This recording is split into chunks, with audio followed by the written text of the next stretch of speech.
Good evening, everyone. Welcome to the late show. Well, a late show. I can't say the late show. Yeah. That would get us into some trouble, wouldn't it?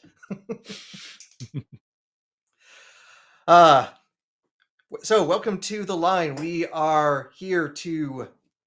Boy, what is the proper intro for this? I probably should have actually looked at the script or something. Jimmy, I hope you're not watching the tonight. show. The show where you Show leave up. it there. Yeah. All right, yeah, it's the after night show here on the line. The lines are open. We do have calls in. For those of you who are new here, my name is Aron Adair. I'm a person who wastes people's time talking about physics. So quantum. I've got my quota out of the way for saying that word. Forrest, this is the first time we've gotten to hang out together, though. Yeah. So I was going to say, what a coincidence. Yeah. I'm someone who wastes someone's time talking about biology. This is great. So you just now need to say mitochondria 3 times, right? Yes. Mitochondria, allele, and what else? It's species. There we go. Get those out of the way. Let's also get the hot thing. So, why are there still monkeys if we came from monkeys? We got that out of the way. Mm-hmm. Yeah, we got all. Okay. What came before the Big Bang? We'll do that one. Oh, that's a given. Absolutely. And also the most important philosophical question: how much wood could a woodchuck chuck if a woodchuck could chuck wood? On a quantum level or not? All I know Quantum is wood. A good source tells me the answer is 42. Yeah, that's all you need. All right. So those of you who've been hanging out around here, you know this is a call-in show. We already got a few callers lined up, and we try to give priority to theist callers. And in our studio, it looks like we've got an theist caller coming in. So I'm going to bring on Steve, him from New England. Wants to talk about an experiment for testing the simulation hypothesis. So, adjacent to biology, sort of physicsy, let's find out. So, bringing on Steve, can you hear us? Yeah. Hi, Aron. Hi, Forrest. Thanks for taking my call. I'm from Nebraska, so I won't have a New England accent. Oh, apologies. Sorry. I'm in the Boston area, so I've yet to acquire the accent. I'm working on it. I'm getting my coffee. Oh, you sound fine. You sound good. But what I was calling for was to discuss an experiment proposed by Dr. Melvin Vopson, Portsmouth University. And the proposed experiment was for testing the simulation hypothesis. And this experiment is published in a research article titled Experimental Protocol for Testing the Mass Energy Information Equivalence Principle, that is written in the peer-reviewed journal, which is titled AIP Advances. Are you familiar with that journal? I've barely looked at things in that journal, but I think I know the article you're talking about because I tried looking to make sure that this was a legitimate article rather than just something that got picked up by who knows what's it Twitter profiles. So from what I can tell, it's a legit research article. Yeah. So Dr. Vopson details how simulation theory could be tested if there are interactive, stable fundamental particles of mass containing bits of information serving as programming code simulating the particle's charge, mass, and spin. And if one byte of info were erased from an encoded particle, there should be the equivalent amount of dissipated heat as observed when one byte is deleted from a computer. And of particles having info storage capacity, there are electrons, up quarks, and down quarks. A binary-based info system of 3 equally probable outcomes containing a max info content of roughly 1.585 bits.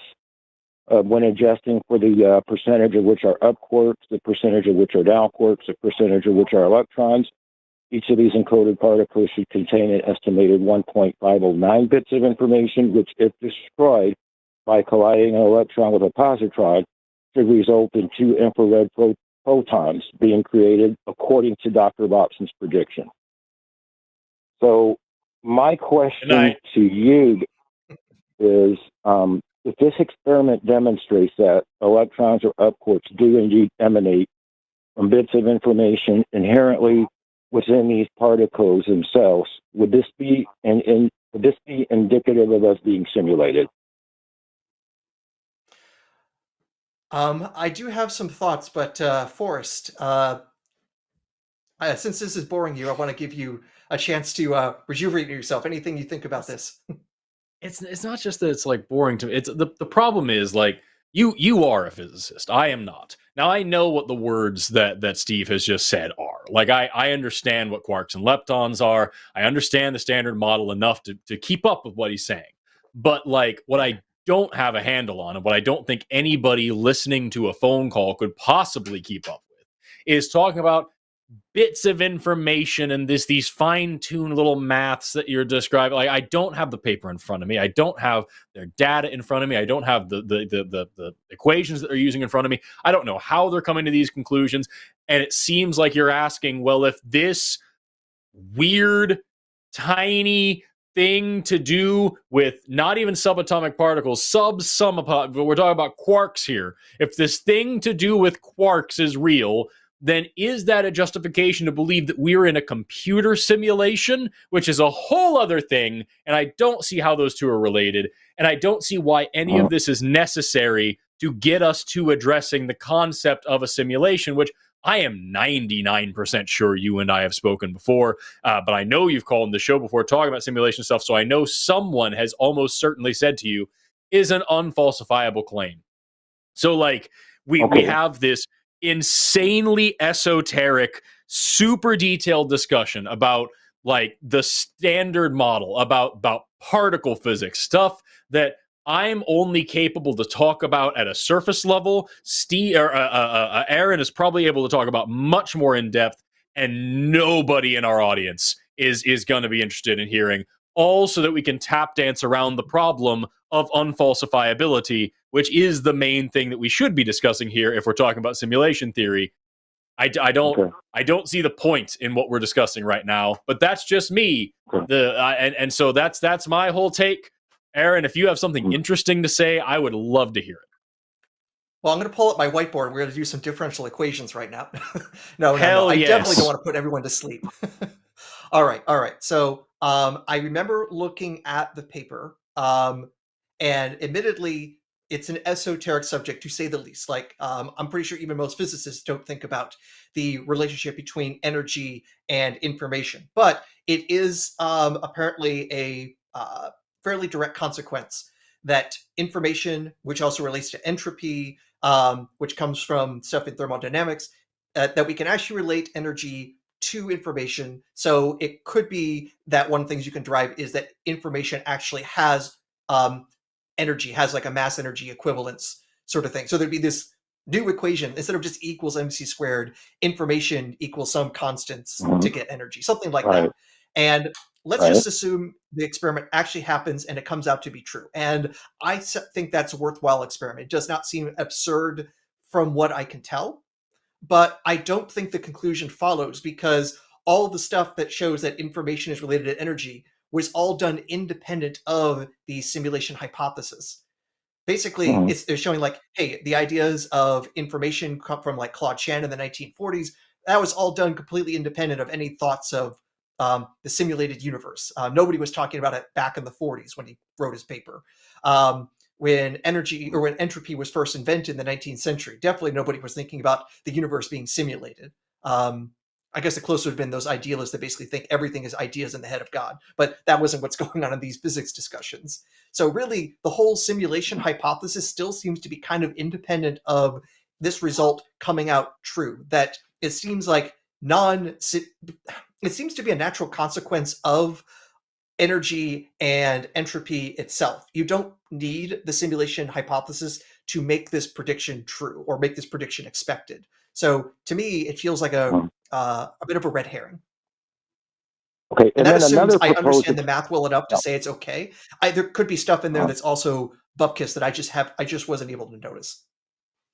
Okay, yeah. Well, thanks for that insight. And then another proposed experiment for putting simulation theory to the test involves measurement, determine the trajectories and distribution of high energy cosmic rays. If these particles are observed being anisotropically distributed, then this could very well reveal the lattice structured matrix of our mainstream simulations framework. Are you aware of that idea to put the simulation to the test? Just based on what you just said, I disagree with that. I don't know who's like, maybe I'm misunderstanding, but like. Okay, Aaron, are you I familiar don't know with enough that? about this particular idea, but I would fear that it has the same issue that the lattice, if it's the same sort of effect that you get from just the quantum nature that we understand, which again, quantum theory doesn't depend on a simulation hypothesis, that getting something new to pop out that might be explained by classical quantum mechanics means that we don't need the simulation hypothesis. I don't know how to differentiate the two, and I don't know any experiments that do that. On the other hand, there is one kind of sort of experiment we could do, is this.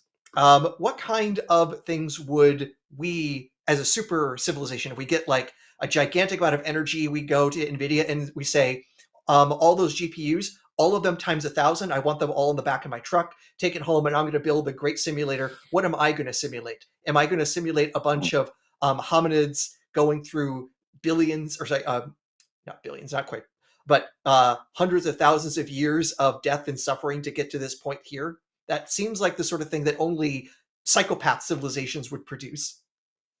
And psychopath civilizations have a pretty short lifespan. Yeah, that's probably true.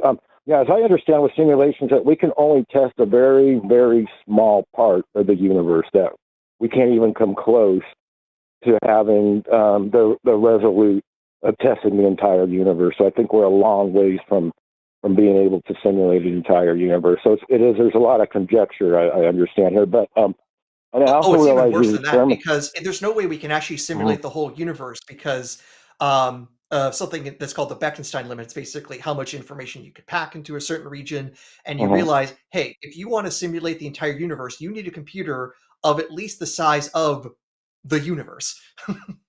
Well, that would be if you have Which to means actually you ain't going to fit that here. simulate You're not going to fit that in the back of my truck. Everything. Yeah, I understand. There could be shortcuts taken, and we only have to simulate what's observed. So that would save some copy. And I think Nick Bostrom wrote a paper on this, if I'm not mistaken, about the amount of. Yeah. I think you could get the computer down to a size of a country like Switzerland if you just had to simulate what's simulated being observed. But and I realize too that these experiments have yet to be conducted. Nevertheless, I can currently present empirical evidence suggesting we are simulated. And so on July 1st, why didn't we start with mere that? moment. Within mere moments of me having read about Dr. Bobson's proposed experiment for testing simulation theory, I was nearly struck down by lightning on the north lawn of the Papillion Library. And then as the storm raged on by me, I was thinking, perhaps we simulated beings that ought not put our God-forsaken mainstream simulated universe to the test. Then, as this very thought occurred, a rainbow appeared in the sky to me. And then subsequently, Dr. Bobson's crowdfunding campaign to put our mainstream simulated universe to the test has been defunded. For it is written in Luke 4:12, do not put the Lord thy God to the test. Now, what do you think of that? It sounds exactly think like you- every other claim from every other theist who says they saw some signs and believe a thing because it was just too coincidental, and all those other claims Right. contradict your claim. Okay. That's so not empirical I evidence. think- Also, I want to point out you said that you have empirical evidence. That's not what that means. Okay. So I have people criticize me for having confirmation bias and being a little delusional. And I want you guys to be honest with me. Do you think I am? Maybe. I think I wouldn't call you delusional because that's a bit rude and also involves like No, you actual can be nice. Take the like- pea gloves off. You can be. But I'm forthright happy to with say me. I that can you. take- But I'm very comfortable saying that is a very clear example of confirmation bias. There have been plenty of rainbows and plenty of lightning strikes and plenty of podcasts and whatever the hell else all around you all the time that you didn't pay any attention to. You just happen to appreciate this sequence of events and apply a bunch of meaning to it. And what I can, the thing is that even if I were to give you clear evidence, proof positive that we are not in a simulation, you can then very easily say, yes, that evidence is part of the simulation. Everything that you just described when you said, well, if cosmic rays are doing this and if quarks and leptons are doing that, that would prove that we're in a simulation.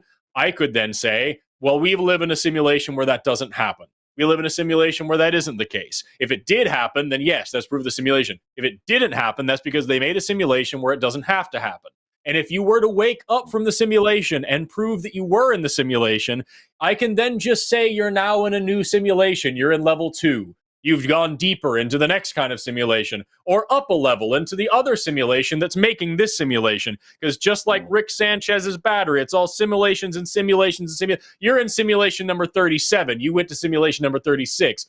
It doesn't freaking matter because it's all unfalsifiable. There's nothing that you can say that could either convince somebody, that could prove that a simulation does or does not exist, that you couldn't just wash away by saying it's part of a different simulation. It doesn't mean anything, dude. It's so frustrating to me because it doesn't mean anything. And you're sitting here digging in to this really, really esoteric stuff that I promise you it sucks that we're putting on a show. And I, as somebody who likes science, can sit here and talk about this stuff, but it doesn't matter. And the audience doesn't give a damn. And most people can't even keep up with it. And you're trying to say that this all supports the simulation that you can't justify as even a reasonable belief to have in the first place. I don't understand why we're spending time on this again. Okay. But anyways, next time Aron's on, I'd like to discuss evidence of having common cosmic ancestry with extraterrestrial intelligence. Is that something he prove extraterrestrial intelligence exists first? I can say that we have octopuses that I study evolution. I remember you talked about how cephalopods might be from space because one paper said something that almost sounded like that. That's not how science works, dude. It just sucks. It sucks. Like I can sit here and I literally hold the 33 biologists can say literally anything. There's so many biologists in the world. There's so many biologists in the world, dude. You have 33 biologists that know that these organisms have such genuinely different frustrating DNA to and me. have genes that are unrelated to any other life on Earth. Hold on. Let's not talk over each other. Sorry, it is genuinely frustrating to me that you are still hung up on this after we had I remember the call with you. We had a seriously long discussion, way longer than it should have been, about how that's not how science works and how you can find a paper that says absolutely anything. And you can find several biologists and several physicists and several chemists who disagree on anything. It just because you have a paper with some people on, they would know what they're talking about, wouldn't they? There's 33 of them, and they have Steve. Even 33 of them can say something silly. See how that Do you have any idea? wrong. Do you have any idea how many biologists work for Answers in Genesis? Yes. No, these are different groups, so they're from different institutions and different universities. I mean, they don't have a confirmation bias that I can tell. They don't have then an how come agenda there that are I How can many- tell. vast minority of saying that somehow cephalopods are a completely different lineage than the entirety of the web of nature? I literally just pulled up Answers in Genesis, who, by the way, has dozens of scientists from all different fields all coming together to say that the Bible is literally actually word for word true, which is a ridiculous and absurd statement. Of course it Dozens is. of I don't see how they biologists. can get that many. How can they get that many scientists, scientifically minded people to propagate their agenda? I don't get Because that. that's how people work, Steve. You can get 33 of any kind of scientist from all over the world to believe any random weird thing because there's 8 billion people in the world.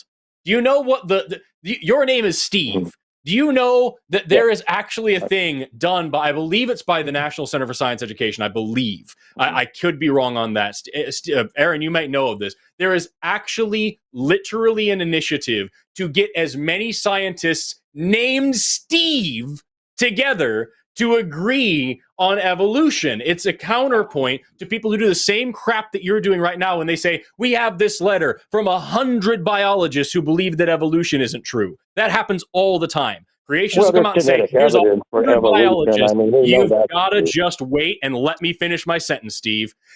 It happens all the time where creationist groups will say, here's 100 biologists who don't believe in evolution. And it means jack shit. And there is actually a group, I'm going to look it up the second I'm done talking so I can make sure I get the name right. There is actually a group that has gathered hundreds and hundreds of scientists named Steve who are all together saying that evolution is real. Having a group of scientists of any particular random arbitrary size doesn't matter. What matters is the evidence. And what Aaron just pointed out is that there are also the vast preponderance of scientists who disagree with the 33 people on that paper. I don't care that 33 people say it. I care about whether or not it's true. Well, I think we'll have to do further space exploration and before we can really make it into the realm of being testable. We'll have to actually find verifiable extraterrestrial life. I found it. It is the National Center for Science Education. It's called Project Steve. Look it up. Mm-hmm. Project Steve. Oh, cool. It is an organization All right. trying to get a bunch of scientists named Steve. You can find a bunch of scientists who can do anything, who can say anything. What matters is the evidence they bring. And I agree with what you just said. We need to dig more into space exploration before we know XYZ thing. So why do you hold a belief before we've done that exploration? Well, just based off that it seemed like to me I just got some kind of warning from something to, that, hey, there's something going on. There's stuff going on here. But that's confirmation bias on my part. So I got to learn to just let it go. In fact, let's try to actually do something to reverse that, Steve. So in particular, you brought up the case, hey, there are 30 people who think this is real, which of course leaves tens of thousands of other scientists who either don't care about this or think it's so flabbergastingly silly that they don't even want to give time to it. The question might be, has there been any sorts of responses to this? What sorts of negative information might they have that confounds the hypothesis that octopi are from space, or octopuses or octopodes, whichever plural you prefer? I won't argue about that tonight. But Okay. Here's one thing. I was just doing a little bit of lookup here, that the octopus genome has actually been mapped out. So apparently it was actually mapped out several years before this paper. And one of the things that basically pointed out was that the octopus nervous system, it has genes that seem to split from squids 135 million years ago. In other words, we can take the genome of the octopus, see how it relates to other creatures that we can also put in the greater tree of life. And that would be a really weird thing if these things are completely separate lineage that popped in. The fact that they even have DNA is already pretty darn surprising, let alone do they have ancestry with so many other creatures that they seem to fit in rather fine. Just let's put it this way. If we looked inside the octopus and they didn't have DNA, that would be flabbergasting. That would be some powerful evidence that we do not understand where they came from. The fact they have DNA and they seem to have like the same sorts of lineages as other creatures, that is what you would expect from the general tree of life idea of how evolution on this planet works. So how could not 33 biologists know that? I mean, they should know that. How did they not know that? You think they would know Yeah, they that? should. Well, simple as that, they should, and they didn't account for this all that well. That's the thing, dude. Well, I like, only have a first-year college degree in I mean, I don't have a degree in biology. I mean, my knowledge of biology is biology 101. You know, when I took one semester of that class in UNO, I mean, I'm supposed to rely on what all the biologists say because they know more. They're professionals in their field. They know more about this than I do. To rely. You are not supposed to rely on what all the biologists say. No, that is never the case. The thing is, papers get published all the time.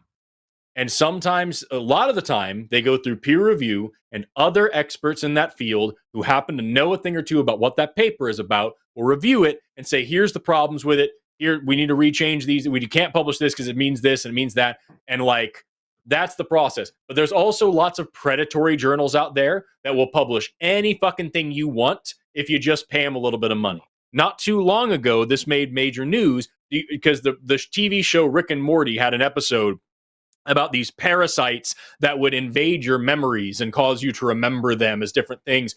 And a group of students got together and published a paper about those parasites. It was meant to be a joke. And the title of the paper was like Intergalactic Mind Parasites found in Ontario or whatever the fuck it was. It was very clearly an absurd paper about nothing. And they got it published in a bunch of journals. Because you can publish shit sometimes when you know a guy, when you can break through. That's not even the worst example. When it comes to the predatory journals, the worst example is a person who is literally sick and tired of getting these emails from predatory journals. So he writes a journal article, which is just the phrase over and over again, take me off the fucking mailing list, for like several pages with diagrams, with charts, and just saying that phrase and that title over and over again, take me off the fucking list. And that paper got published.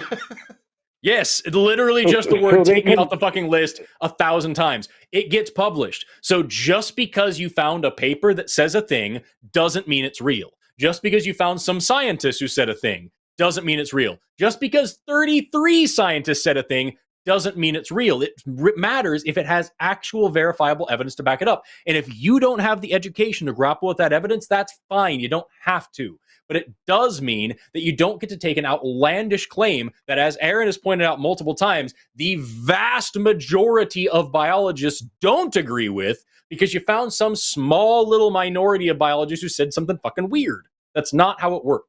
I'm clickbait. So basically, I'm clickbait for sensationalist headlines. Yes, and believing them. And now I got all this adware on my computer. They're making in this experiment that Dr. Bobson proposed, this crowdfunding campaign got closed down because maybe it wasn't legit. Maybe it wasn't legit. I don't know anything about it either, but like saying that something got shut down, maybe there's a reason why it got shut down. Well, he could only get $7,000 out of $500,000 he was trying to raise. So here's the paper, by the way. I'm going to go ahead and link it. Here you go. This is newer tools to fight intergalactic parasites and their transmissibility in Zergirion simulation. It involves simulations. You'll love it. All right. Hey, I appreciate you guys educating me. I really like your program, but I'll let the other callers get their say in. So I'll look forward to speaking to you guys again soon, hopefully. So you guys have a good weekend. Take care, Steve. Yeah, you too. Thanks. Have a good night. It's annoying because like that's literally the exact conversation that I had last time I talked to Steve, and I grimace to think about what the next conversation is going to be when he says, "Yeah, but 33 scientists said this thing," and it just again the same thing again. Well, I guess I can understand that with the concept with the discussion of the octopus, because especially if it's a Hydra octopus, cut off one arm, it turns into two. It's just an ever-growing monstrosity you have to fight off. Right. Intergalactic parasitic octopuses. You gotta be careful. Now, since I brought this up earlier, for you, what is the best plural for octopus? I like octopi, but honestly, the fact remains that octopuses is totally fine. The only thing I don't like is octopodes. I think that's a stretch. I think that's actually the most legitimate one because that would be because the pos or podes, that's from the Greek root. So to get the plural, you should be Yeah. using the Greek plural rather than the Latin plural if you're going to do anything. So that's me Right. being the stickler, but I'm sure I can also probably get a bunch of classicists in this digital room to fight it out. So maybe it's not worthwhile. It's the same thing with like cactus versus cactuses or cacti or cactipodes. No one's going to do that. Cactus is legit Latin, so that's the using the Right. Latin plural is legit, in my opinion. And no, I agree with you, but yeah. Go ahead. I was going to say I agree with you, but isn't the thing that's like it's no longer like it's common usage, so like the root doesn't matter anymore, or something like that. I don't remember. Yeah. I remember hearing some convincing arguments at one point that pusses or pie is okay. I don't know. Well, it's ultimately the fact that if you are a descriptivist or prescriptivist with language, and I think if you are a prescriptivist, get out of the way. You're going to get run over anyways. Words, man. Exactly. Speaking of words, we have a lot of callers who want to share those words. So we got several theist callers, and I believe that's where we want to give some priority. So I'm going to bring in Jacob. Pronouns are he, him, from Vancouver. And he wants to talk about a plausible scientific argument for God. So, Jacob, are you hearing us? Hello, can you hear me? Yes. Are you outside or do you have us on speakerphone? No, I'm using my earphones. Okay, are you outside or something? There's a lot of wind noise. How about this? Way better. Way better. Right now. Yeah. All right. So for me, it's just a plausible argument. I'm not saying it's 100% certain. So I just want to ask you guys, can energy be created? Right now? No. That's this first law of thermodynamics. Energy can't be created or destroyed. Right. And do you agree that the universe contains a finite amount of energy? I think so. Aaron, yeah? Well, more than just finite, we seem to see what the value is, and within our measurement uncertainties, it looks to be about zero. There's about as much positive as there is negative energy. So the total energy of the universe seems to be zero. Flat universe? Am I using that right in that context? That's also related as well, yeah. Our universe seems to be very, very flat, and at least so far consistent with a measurement of no net energy, which means how much energy does the universe need to get started? Bupkis. There you go. Right, and because for any closed system, I think such as the universe, the total amount of energy remains constant over time due to the first law of thermodynamics. Right, and if the universe has a finite amount of energy and is subject to the first law of thermodynamics, then the total energy in the universe must have had a beginning. Right? No, you said not at all. The energy must have had a beginning? No. Where are you getting that from? Yes. If the universe has a finite amount of energy and is subject to the first law of thermodynamics, then the total energy in the universe must have had a beginning. I think that is, you can agree with me on that. It just means that whatever amount of energy there was in the universe, it was always that amount. It doesn't mean it had a beginning. It means that any time you look, it's always going to be the same total. That's all that means. Right, because if the total energy of the universe had a beginning, they must have an initial cause or reason for the universe existence and do you wanna, the transformation of energy. Do you want to just say the Kalam cosmological argument, or do you want, like, why are we going this way around it? Like, why are we doing all this? You could just come out and say... Yes, it's just using the first law of thermodynamics. Right, but I'm asking why, because we're disagreeing with what you're saying, and it's very clear that you're just trying to make the Kalam cosmological argument. The energy had a beginning, and there can be no cause without something to cause it, or effect without a cause. Therefore, the universe had a cause, something beyond the universe, and that's God. That's where we're going, right? Like we all know that's where we're going. So, yeah, like, you just want to get there because, like, obviously we're going to disagree on how this works, and we have an actual physicist over here who's disagreeing on how this works. So rather than sitting here and parsing through energy. Let's just get to the cosmological argument because it sucks and we can talk about it. I understand, because it's just impossible for something to exist on its own, considering that energy cannot be created. And I just want to mention the Hold beginning on. of the That's a Big Bang. pretty. Hold on. That premise, I have to say, you gotta justify that. Why can't something just exist indefinitely? Why does finite mean can't exist forever?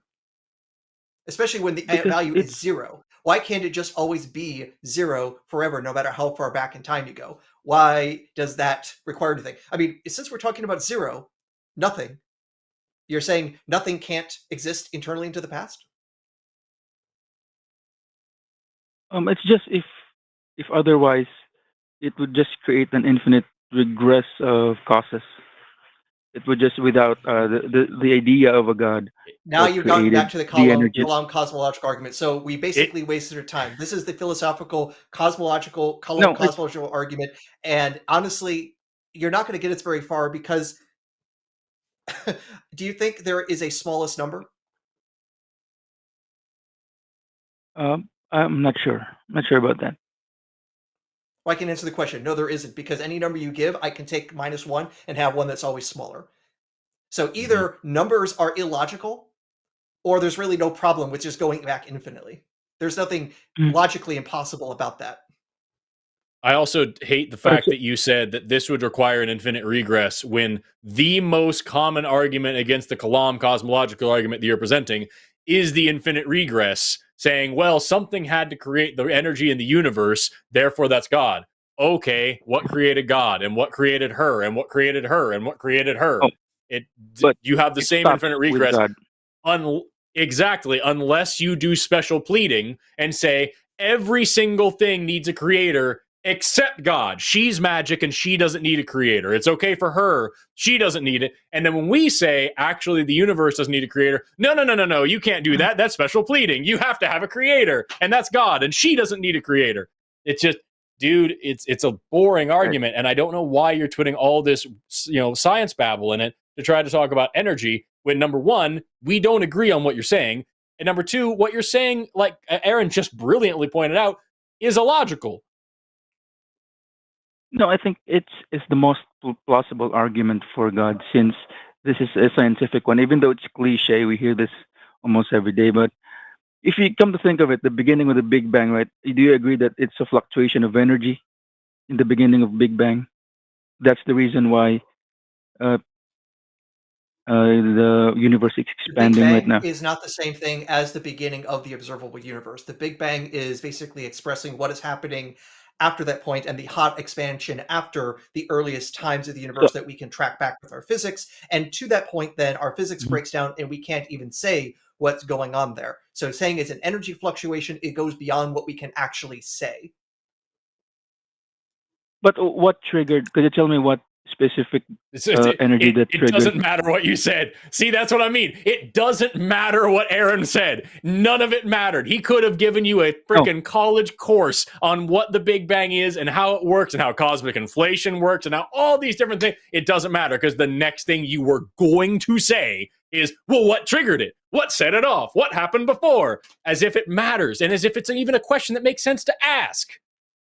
This is just the Kalam I cosmological argument, except you're using words like matter and energy instead of words like cause and effect. It's the exact same but argument. I wish you'd just be honest I about believe, it. yeah. You guys are scientists, right? And you know about this, that you know about the first law of thermodynamics better than me, right? But if you just come to think of it, the beginning should be, she should be powerful. It should be an omni being, because for it to create an Why? energy. Why would we assume there's even a beginning? And I also, think if the Big Bang is the beginning of all time and space, then what does it even mean to say before? What does it mean to say what happened before the concept of before had any meaning? In a time when time didn't exist, in a space that wasn't anywhere. What does any of that mean? I don't know how to ask the question that you're trying to ask. And at the end of the day, it doesn't matter, because even if we agreed with you that the universe definitely had a finite beginning, why would you then say, well, there's a guy that lives out there? Because what is that? That doesn't make, you're making 1,000 assumptions here and then acting like they're just the natural way to think, that they're just given. And I don't get why you're cool with doing that. It's just for me. It's just basic. It's just basic experience in life, right? A watch cannot exist without a watchmaker. If anything could not exist, come on. If you just come to think of it. Yes, I've thought of it before. Who made your God? God is not part of the reality. I agree. God is not part of reality. Yes, I agree. Your God is not part of reality. What I'm saying is, it's not part.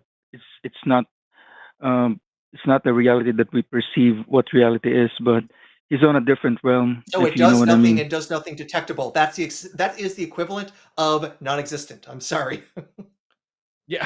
How do you tell the difference? How do you tell the difference between something that is undetectable and not part of reality and something that just doesn't exist? I think that's because God made reality. He made reality, and how did she make reality?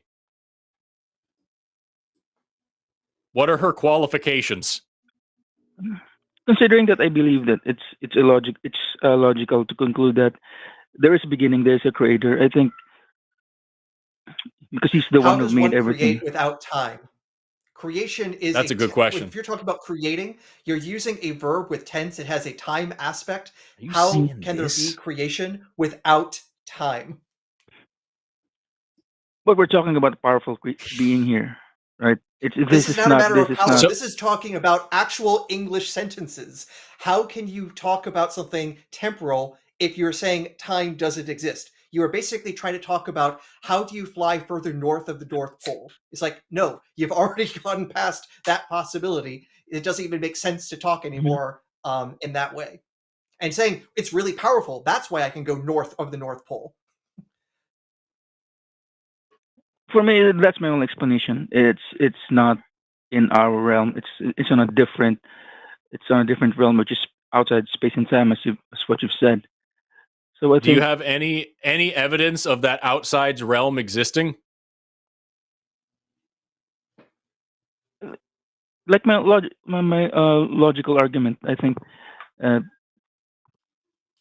is the one who created everything. I need to point out, you really didn't have a logical argument. We didn't have premises put in a valid form to get to a conclusion, and you had premises that we both vehemently disagreed with because they did not seem to actually match up with the way the words normally use, or our background knowledge, and there wasn't anything here that looked like a logical form. Honestly, this has been kind of scattershot. This is not an actual logic progression. I don't see anything like in Monas Tollens or anything on those sorts of logical forms. So if you want to say you have a logical argument, you're going to have to refigure that out and actually show premise 1, premise 2, conclusion. Right, because it's in the first law of thermodynamics, which describes the conservation of energy, and the need for initial cause supports the idea of transcendent cause. No, you just threw that in there. You just assume initial cause. Let me try a different thing. Let's try a different thing really quick. Jacob, do you think that physicists understand the first law of thermodynamics pretty well? Of course. Yeah. Then why do you think that belief in a deity is so unbelievably low amongst physicists? Do you think they just don't understand it as well as you do? But there are a lot of physicists that are theists, right?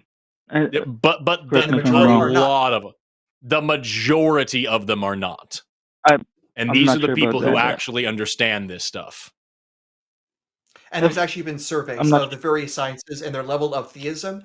The most atheistic happen to be the psychologists and the sociologists because they basically know how weird humans are and they understand how religious concepts come about.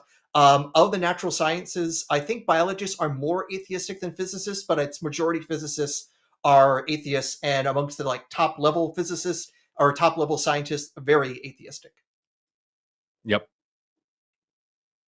Mm-hmm. All right. But I think it just comes down to the complexity of the biological systems. I think it's impossible for it to evolve over time. Do you have been wrong about anything... that for 150 years?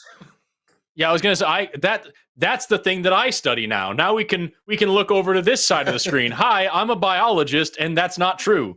We know how these things come about. They're totally natural processes. I do wonder, like, do you have any thoughts of your own that didn't come from Answers in Genesis? Because so far, that's like all we've got.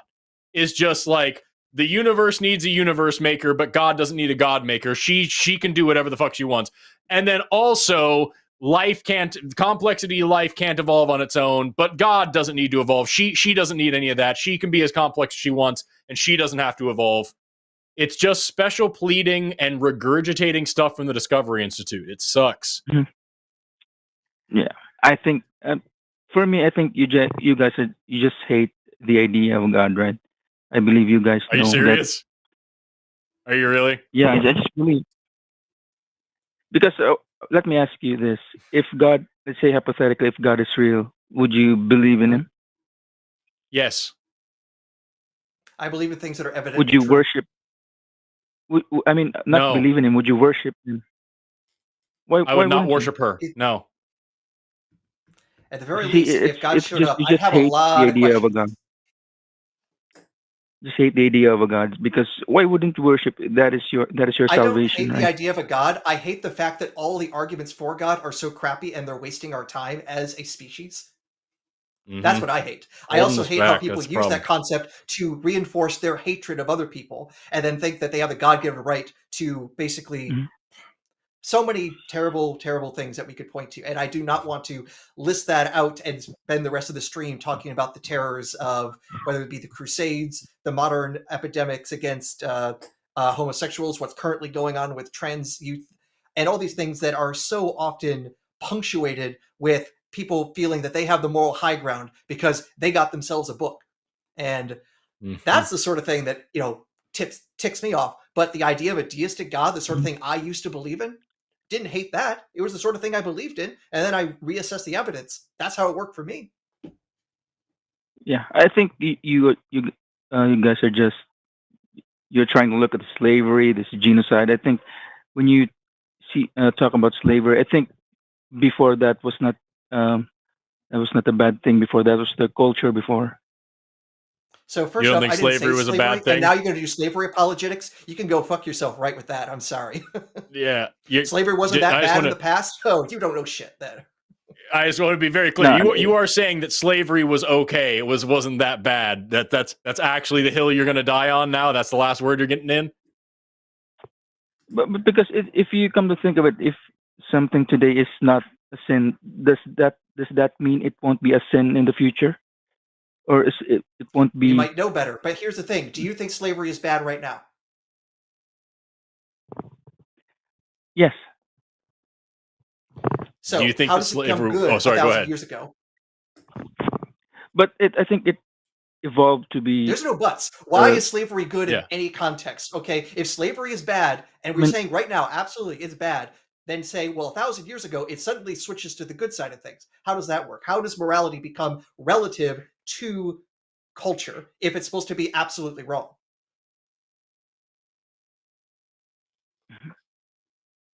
I don't know, but I think it's just the way it is. It was permitted by God, and I think uh, So there that you was their go. culture before. Just the I way think it is. That Whew.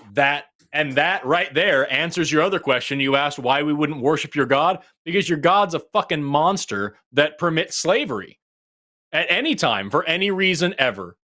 That's a bad thing, and it doesn't mean if anybody ever says that slavery is even remotely okay, they are not worthy of worship. There's an answer to your question from before. I don't like her. I don't like your God. She's awful. yeah, that's just hating, right? Because why would you not worship someone which that is that will bring you salvation? Salvation from what Apparently, exactly? he doesn't bring salvation to slaves. Yeah, exactly. Yeah. Salvation from what? What are we being saved from? You're being from being brought to heaven, right? That is salvation. I'm being saved from heaven? Being brought to heaven, that is a salvation. What's the opposite? What would happen if I wasn't saved and brought to heaven? Because salvation sounds like I'm being taken away from something bad. You'll go to hell. Go to hell. And who So made we're hell? threatened. Who made hell? I'm not sure about that. Who makes the Didn't your rules on God who create gets to the go to hell? universe? Yeah, was hell something else that I also think needed its own Big Bang, or did God make everything? I'm not sure about hell, who created hell, but I think heaven that is created by God. So hell And just really popped quickly, up. who made the rules by which we are judged and whether or not we go to heaven or hell? Who made the rules on that? Of course, the Creator. And who decides at the end of the day what casts the final judgment, decides whether or not those rules apply? Who is that? I think it's not really God's judgment. If you do bad things, if you are a bad person, literally bad person, I think it's not God who sends you to hell. I think you are the one who send yourself to Right, hell, but you not said that God. it's God's rules on who's good and bad, right? Yeah, but if you do bad things, So, that is on so you, just to not be on God. clear, when you say that we will be saved, but we get salvation, what you're saying is that God is saving us from herself. She won't punish us. She won't put us in hell. She will instead be nice that day and put us in heaven instead. So it's like a mob Yeah. boss saying, if you don't pay me protection money, I'm going to beat the hell out of you and break up your store. And if you pay them, then they won't beat the hell out of you and they won't smash up your store. Aren't they nice? Aren't they charitable? That's called racketeering, Jacob. It's a problem. No, but I think it's not God's will to send you to hell. I think it's your own actions. You're responsible for it. Okay. I choose not to go to hell, Jacob. Ball's in God's court now. What's she going to do? You can't just say that, right? You need to manifest that in action. Here's I think a we're doing fun pretty good action here of being relatively decent people. And all we have to do is say, hey, we're doing good stuff around here. We're trying to even combat bad stuff out there, often perpetuated by religious fundies.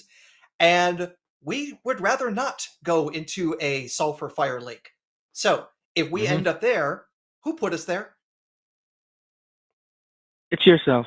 Yourself. You're the one who put yourself I there. just said I don't want to go. I'm not going to Yeah. go. I'd have to be forced there. Who's forcing me there?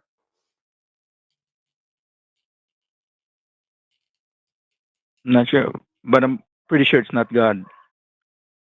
So if I'm not doing it and God's not doing it, I guess I'll be immortal. I'll just hang out here. Yeah, No that's one's it. going to take me there. All right, No one's problem taking solved. us to hell, Jacob. We don't have any problem with hell. We're not going, and you said God's not putting us there, so we're not going. You can't just get to choose, right? I think you know how it works. Why not? If I thought you do, just said that we do choose. no, you choose it by who you really are, what you do I in choose life, to be the if you're person good who or doesn't go bad. to hell. Yeah, who I really But I do am good things is and I don't want to go to hell. There we go. But you're just saying you exactly. identify as I'm a doing good good person. things. You can be, I'm trying to. but that doesn't mean. But that doesn't mean you're a good person. Genuinely, I have right? a question. You can just. I have a question. Right. Hitler was a devout Christian. If he repented on his deathbed, does he get to go to heaven?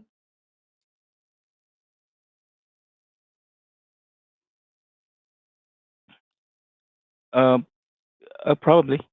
Yeah. Okay. Fuck your God. Again, I think there's no actual criteria. I'm going to. I think At this point, if Hitler is in heaven, I'll take hell then. At that point, all I don't cool want to be people in are heaven. apparently going to go to hell. Yeah, dude. Like that's this isn't about being a good person. This is about worship. God doesn't actually care if you're a good person. God cares whether or not you suck his dick before you die. That's the only thing God cares about. But you're saying a person cannot change? We can change, right?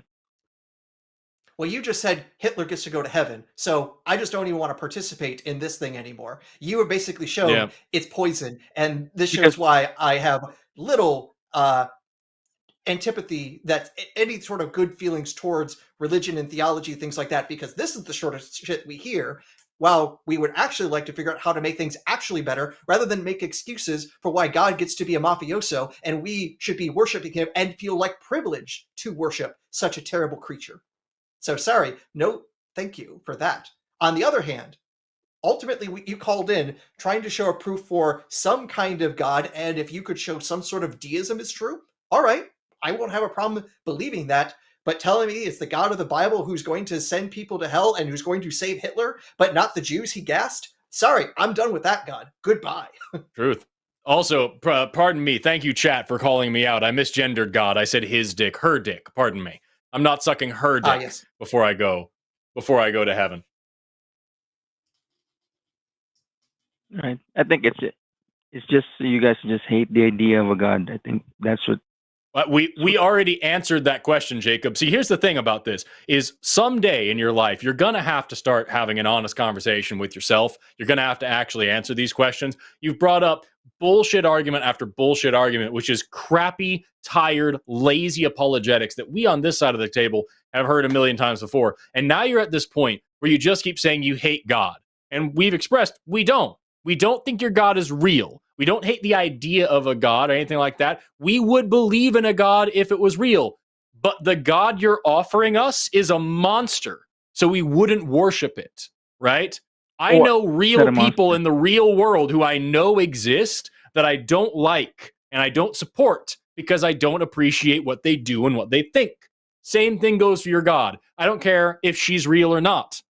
If she is, I'll say she's real. But if she is real, she has a lot to answer for. And I don't care about her judgments because I refuse to adhere to the judgment system of a being whose sins far outweigh my own. So you're saying a being that saved sent billions of people to heaven is a monster? Come on. And also sent billions to hell, and also watches as 24,000 people starve to death every single day right now, and also sits idly by and watches every rape, every murder, every case of cancer, doesn't do a damn thing about it, and also has a morality system that isn't actually contingent on morality at all, but only cares about how much you praise her. You have to worship her. You have to idolize her. You have to stroke her ego. And then you get this supposed salvation. Otherwise, she allows you, whether or not she sends you or not, she has the power to take you out of hell, and she doesn't. She allows you to be tortured for all eternity because you committed the sin of not stroking her ego. That's not a good God. That's not a good person. That is not morality. That is not justice. That is arrogance and evil. And I don't want anything to do with it. If your God is real, she's a monster. And I don't want anything to do with her. I don't care how many people she brings up to her theme park in the sky. If she watches child rape happen and doesn't stop it, she's a monster. Right. Let's say you're a father of your son. Do you only do good things? Don't you discipline? Do I torture them forever? No. So guess what? Everyone you know is better than the God you worship.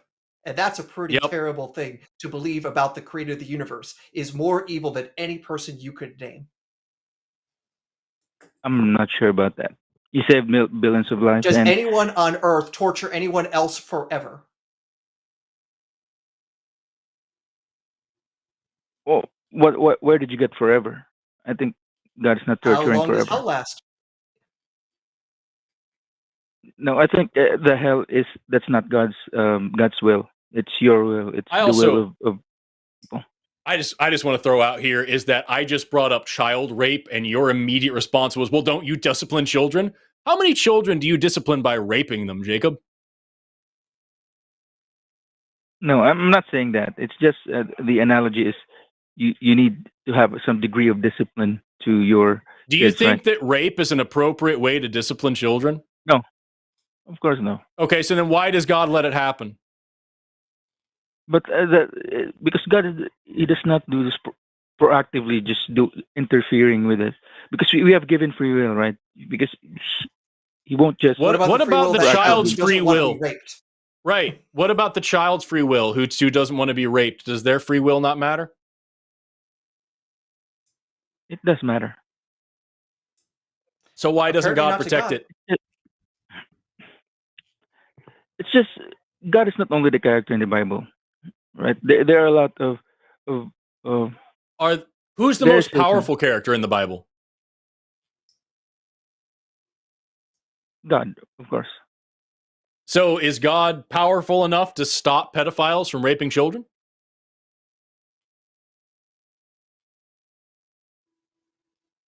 I'm not sure about that because what I've said is You don't know. there is also You don't know if she's powerful enough for that. She can create the whole universe, but she can't slap a man who's trying to molest a child. Can't stop it. Just has to sit there and watch. And then if that guy says sorry later, he gets to go to heaven along with Hitler and you. No, I'm not sure about that. What I've said earlier again, it's God does not interfere proactively with things like that.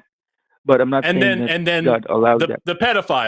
The pedophile repents and becomes a Christian and goes to heaven with Hitler and you, and the child who is so messed up from having been sexually assaulted becomes an atheist and becomes angry and bitter, and that child then goes to hell for all eternity. That sounds like justice to you, Jacob? But I think that if you're really a genuine That's a yes or person, no man, question, Jacob.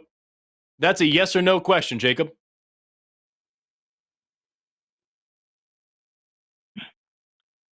Yeah, what I'm saying is if you're genuinely a good person, then you go to. That's a yes or You know no what you're question, Jacob. I'm not sure. I'm not sure about that. You don't know whether or not you have an opinion? What I'm saying is anyone. That's a yes or no question, Jacob. Do you have an opinion about whether or not the situation I just gave is good or bad? Do you have an opinion at all about whether or not that qualifies as justice? Not sure. God knows that. I'm not sure about. But what I'm saying is, you're not sure if you have an opinion. Yeah, I'm actually not sure about it. But I'm asking, what I'm saying is, do you have an opinion? That's a yes or no question. I actually don't have an opinion on that because, yeah, what I've So you're said, 50-50 on a child being raped and then having to go to hell for being bitter about being raped? You're 50-50 You're 50-50 if that's on a that just one. thing to happen? Just not really sure about it. I mean, that's a complex question, right? Because I'm pretty sure God is not the one who allowed that. He did not allow that for sure. It's just it's it's just for me. Wait a minute. So you said God didn't allow it? Does she not know everything?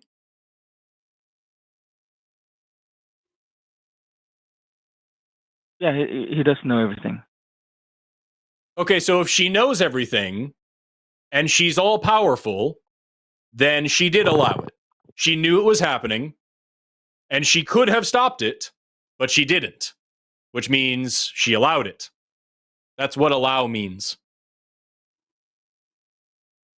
Yeah, but again, we have free will, and that's not how it Jacob, works. let's change the situation slightly. I see someone who's about to rape a child. Do I stop that person, or do I say, hey, this person's got free will. I can't do anything about it? What's the moral option, Jacob?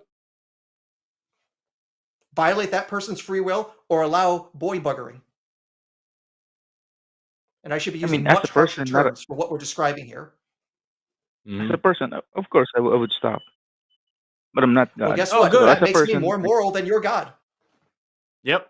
That means everybody on this call is a better person than your God is, because we would all stop rape.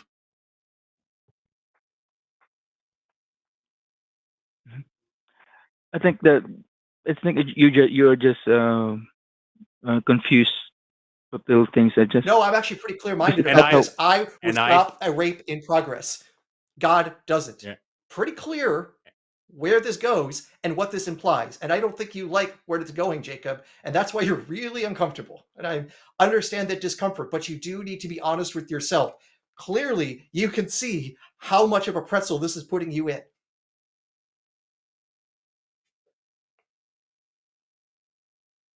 Yeah, I do understand, but But I think it's God's way of giving us free Jacob, will. I think that for me, that's Jacob, I the best think here's the explanation thing. for that. You need to He's realize that this argument about free will is so bad, it's actually making it so your God is so terrible that not only is Mhm. everyone in the world better than this God, and no one in the world could be worse than your God. And conversely, though, on the plus side is, Jacob, you are better than your God.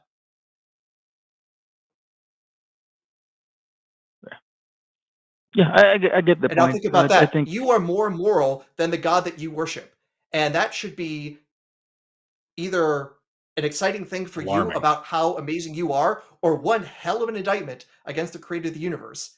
But it is definitely not a get off the hook for mm, the Almighty.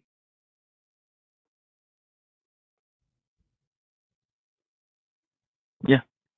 So I haven't thought about that until now, but yeah. Anyways, I'll be going now, and thank you for the call.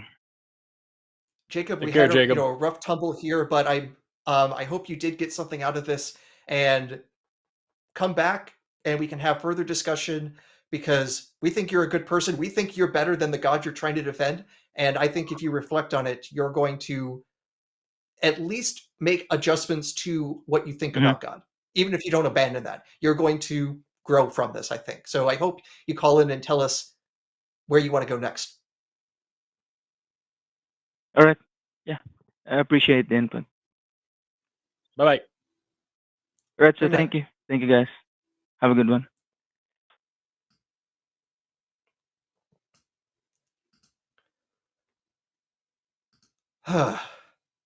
Everybody fill in your bingo cards. We got the Kalam cosmological argument. We got free will. We got, what was the other ones? It's just God's way. We got special pleading. We got a bunch of them. With the free Oh, space, Watchmaker? We got somebody might be taking Watchmaker? home a new TV. We got Watchmaker. Absolutely.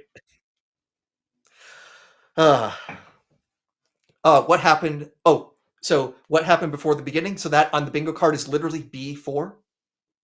Nice. Nice.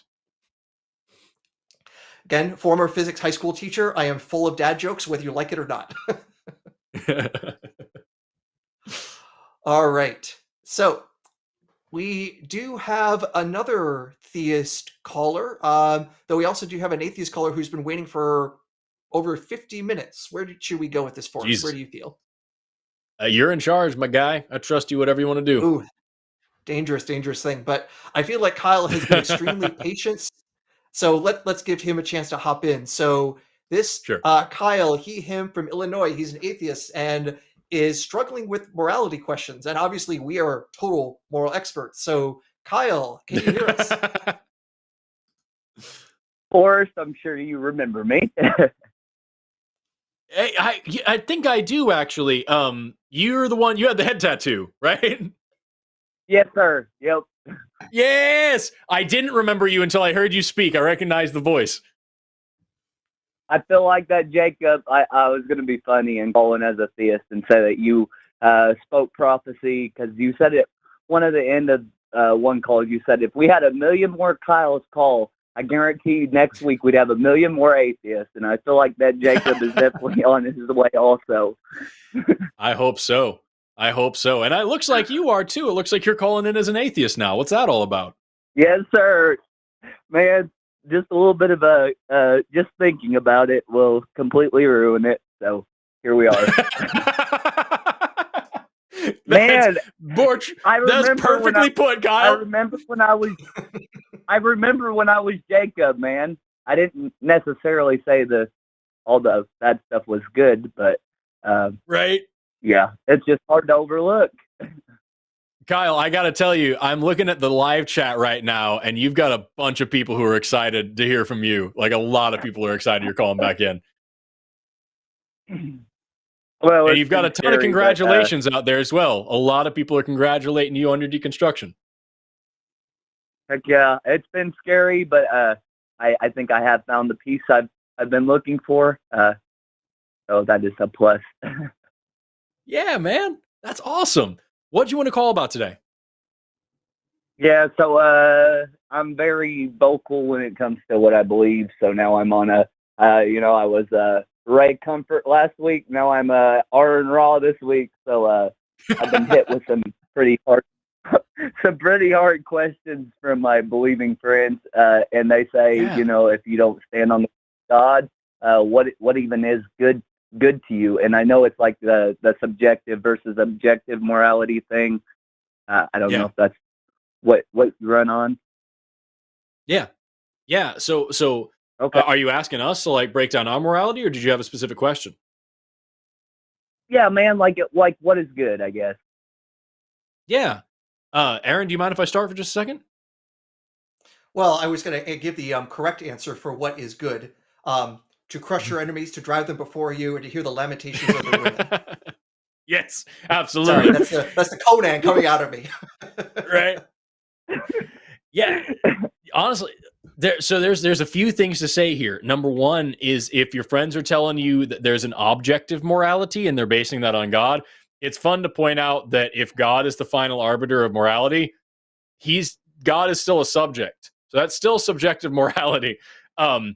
But Really? Yeah. yeah, for me personally, I think that morality is very much relative. There are very few things that I can say are always forever bad, or always forever good. However, more Right. often than not, when I'm looking for like a baseline, I try to base my morality in like human well being. Like, is this actually helping people to thrive and to live and to be happy? Or is it hurting people? And so, like, Really. Yep. you can make the example of like apples. Apples are good to eat. If I distributed apples to everybody, that'd be a good thing to do. But some people are allergic to apples, and you could have like too many apples and make you sick. So, like, it's not all good. There's ways. There's ways that it could be a bad thing, but overall, that's a generally good thing. Poison. Poison is a bad thing. Shouldn't distribute poison to people. It's a bad thing to distribute. But also, we make a lot of medication out of poisons. Poisons are actually really important for research and for medicine and stuff. So it's not always entirely bad either. So there's never like there's very very rarely something that you could say is always a good thing or always a bad thing. And there's plenty of moral conundrums out there. But I think if you're basing your morality more often than not in what's helping people, what's helping humanity, what's making the most people safe and healthy, then you're gonna be okay. And that's probably a good direction Sure. to go in. Do you have a different one, Aaron? Nice. I would, you're hitting the points that I would, and I would probably highlight this is that ultimately what makes things moral is supposed to be some sort of imperative statement, what you ought to do. And if you keep breaking down and going, well, why should I do that? Why should I do that? Ultimately, it comes down to your personal motivation. And you realize that, hey, you fundamentally want to be happy. And there's two things that make you happy: being in a world that's, peaceful, and when you are with other people that are also happy and getting along well. That we generally are not psychopaths, and even psychopaths actually are not happy fundamentally because they can't connect with other people. So doing good things for other folks feels good, and that seems to be generally true for humans, and that pretty much creates all the pro-social behavior that we call morality. If you break it down to what actually motivates you, even if God exists, because if God comes in and says, you must do X, you can ask the question, why? And if the answer is because I say so, obviously it's not motivating. If, on the other hand, God says, do this and it'll make you actually feel warm and fuzzy inside, now you have an internal motivation and you realize that's really where the motivation comes from. God just happens to be using a voice, but really, where does the imperative come from? It's internal. Right. Yep. Spot on. All right. So I would also so I encourage jumped you. in. I'm sorry. Go right Yeah. ahead.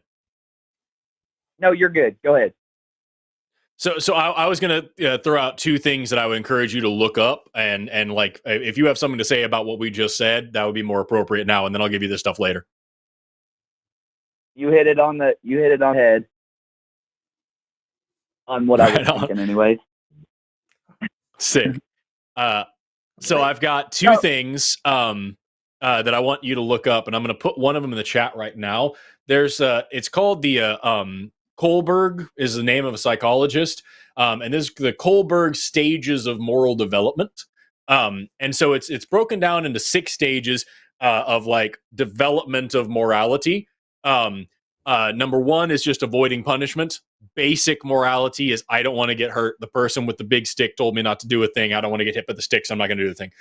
Number 2 is self-interest, looking for a reward. Like if I do this thing, then they're going to give me a cookie. Number 3 is a good boy attitude. Is good behavior is living up to social expectations, social roles. Like they told me to do this thing, I will get praise if I do this thing. Number 4 takes that a little bit further and makes it into law and order morality. It's all about social norms. It's all about, well, I know everybody around me is doing it this way. I'm going to do it this way too. Number 5 is the social contract. It's social agreements that are changed when necessary, but it's like, this is what's necessary for society to function in the first place. So we're going to go this way. I'm giving up my right to murder and rape, and in turn, I'm getting safety and protection and comfort and blah, blah, blah. And then 6, the absolute highest level of moral development is universal ethical principles of justice and morality that you have created for yourself and you can apply to situations around you no matter what. You have this universal principle. So like, for example, universal principle, bodily autonomy, right? I can say that everyone has the right to their own body. I now have a moral justification that I can apply to murder, to rape, to slavery, to all sorts of things because of this universal principle that I have a comprehensive stance on, rather than just saying I'm supposed to do it and it's probably bad to not do it. You know what I mean? So that's a thing to look up and just kind of dig into a little bit. Next time your friends talk about it, mention the fact that religion necessarily keeps you on the lowest possible levels of moral punishment, of moral development. I don't want to be punished with hell, and I want to be rewarded with heaven. Therefore, I'm going to do what God said to do. That is the lowest possible rung on the moral ladder. You, as an atheist now, have to come up with your own morality and look for ways to make it work in all sorts of different situations that are fuzzy and gray and problematic. That requires a lot of thought and a lot of care and a lot of mistakes that you're going to have to go back and correct someday. And that's high moral development. That's a very good way to be. Also, I would encourage you to check this out. This is a book by Sam Harris. Sam Harris is a neuroscientist and also famous atheist. I don't agree with him on everything, but I thought this book was pretty cool. The book is called The Moral Landscape: How Science Can Determine Human Values. I don't encourage you to take every single thing he says in here as a gospel truth, but I think he lays out some pretty compelling arguments for using health, well-being, human flourishing and everything as a kind of a goalpost for what is and isn't moral. And he also makes some cool arguments against religion in there too. So check that one out too. Nice. I'll quickly caveat that with the moral landscape, unfortunately, Harris does not do a good job of creating the meta-ethical foundations for what he's doing. He basically thinks it's just obvious that human flourishing should be our goal. But basically, if you accept that, and I think most people would at least intuitively say that's at least part of what morality is, then a lot of the stuff that he talks about follows. So I think a philosopher does a better job of actually building that meta-ethical foundation, but that there is a lot of science that actually can help us tell us about what actually leads to internal contentment and justice and things like that. What makes for better societies? There's actually science that can help us there, and reading old dusty tomes less so. Also, interesting note, Sam Harris has said some positions that I think are wholly immoral, but we have the same framework, and that's kind of cool. You know what I mean? Yeah, for sure. All right, so I'm gonna throw out a name out there. I've hit Matt with it. I've hit Aron with it. So I want to hit you guys with it. The reactions after I mention the name are kind of comical. Are you guys familiar with Greg Locke? That sounds familiar. Greg Locke. Remind me. Oh yes, the mega pastor. Very Yeah, loud, very bigoted. political is. Oh Yeah, like- he's the super fucking homophobic guy. Yeah. Fuck That yeah, doesn't narrow runs a big old circus in Tennessee. Yeah. All right, my Gosh. question is: so I got super involved in the charismaniac cult, or whatever you want to call it. And I would literally make the 3.5-hour drive from where I'm at to attend his church every Sunday for a good year, I'd say. And he would hold these deliverance, what are they, like deliverance services? And Mm-hmm. I can't explain what all I've seen. I'd imagine a lot of it is paid or this, that, or the other. I just what would you guys make out of all that happens at that place? Oh, you mean just like crazy, like spirit healing and shit like that? Yes. Yeah. Bring him an amputee and have him heal the amputee. See what happens. Right. Yeah, that's the thing, man. man. It's those things are always bullshit, and you're right. They have a lot of what we call stool pigeons, which are people that you pay to take up space in the congregation and do whatever you tell them to do. And they jump up and say they're healed and all sorts of shit. Also, like even. Just assuming God is real, and if fucking Greg Locke with his crazy fucking hateful ass is the one who's up here performing miracles, fuck that, dude. I don't want anything to do with that. Oh man! All right, so I've taken. Is there any way you can plug in the comments some good like evolution content? Yeah, totally. If you're interested in learning about evolution, there's this asshole named Forrest Valkai who made some videos about it. If you want, this is my series called The Light of Evolution. It's here on my channel. I'm grabbing the playlist right now. The Light of Evolution is a 4-part series that I made specifically to be accessible for like new learners who just want to know like the basics. Nice. So episode 1, I talk about the big concepts of what evolution is. I just put it in the chat, the playlist there. Episode 1 is like big concepts, just understanding vocabulary and stuff. Episode 2 is a bunch of evidence that we have for evolution. Episode 3 is actually some mechanisms that evolution uses to work. And then episode 4 is like big picture shit, like what this all means. And after you're done with that, I can recommend you a bunch of cool books. I recommend Why Evolution is True by Jerry Coyne is a really easy book to read. Richard Dawkins, The Greatest Show on Earth, is a book all about evidence for evolution. Undeniable by Bill Nye is another great one that's great for new learners. So like these are all books that are written at a pretty introductory level that anybody can pick up and learn about how evolution works. And they're for different types of people from different. Bill Nye is obviously writing in a more popular, casual style. Richard Dawkins is going to be the upper end of the scale. He talks about some pretty dense stuff, but he breaks it down in a really understandable way. I think you're smart enough to get it, Kyle.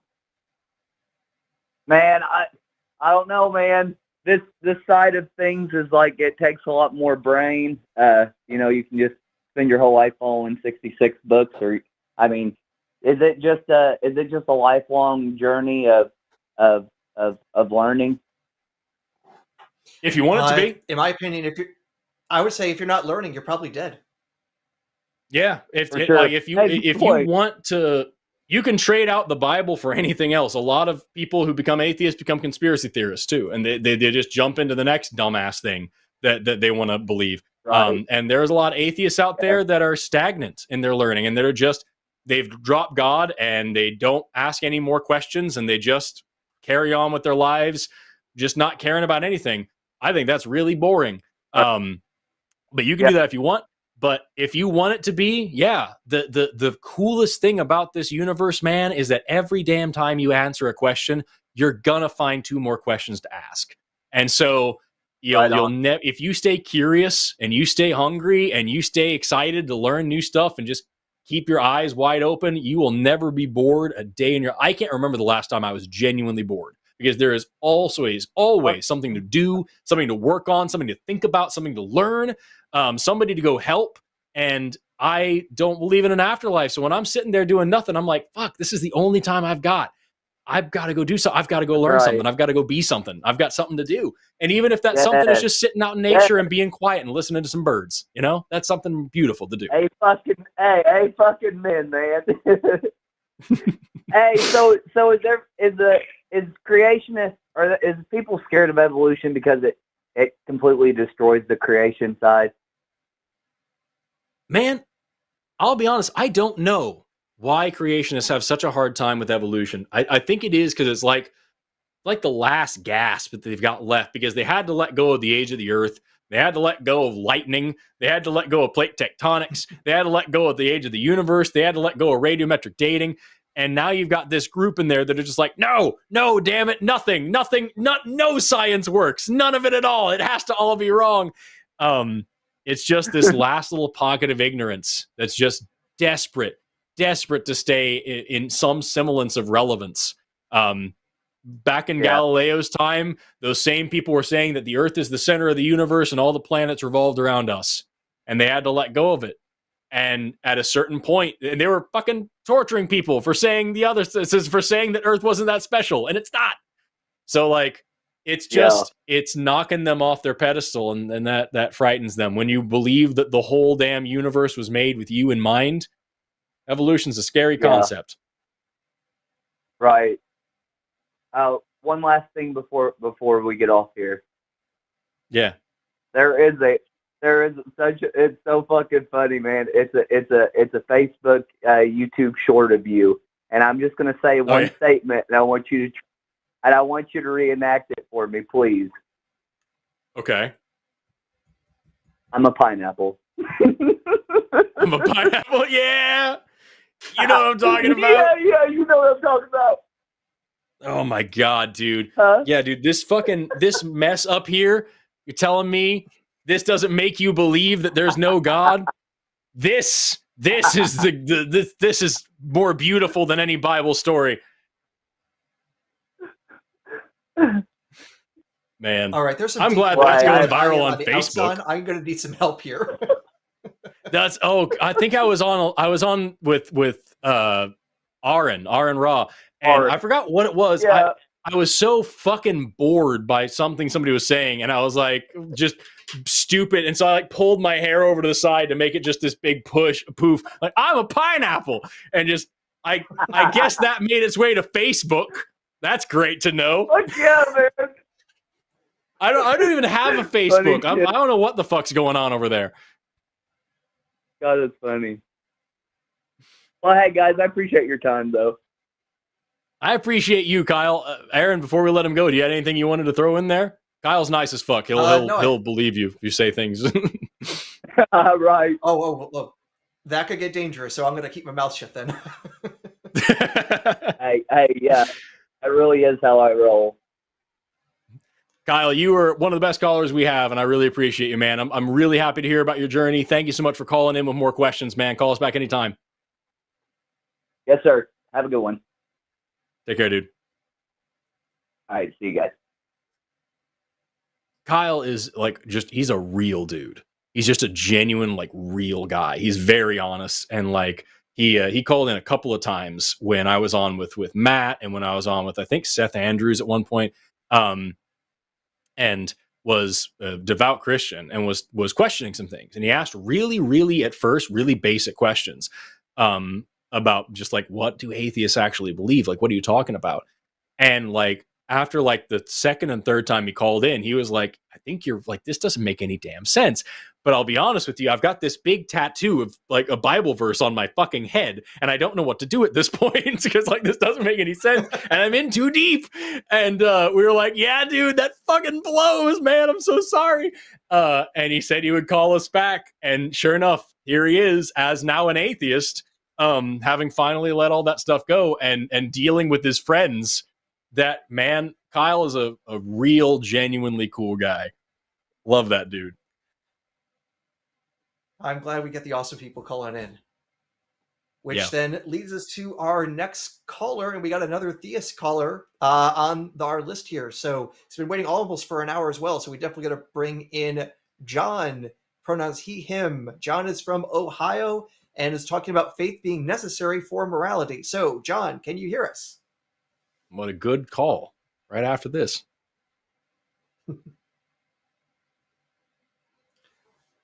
John, are you there? Johnny there? John, you're using the web caller. If you're on your phone, you got to tap your phone and wake it up.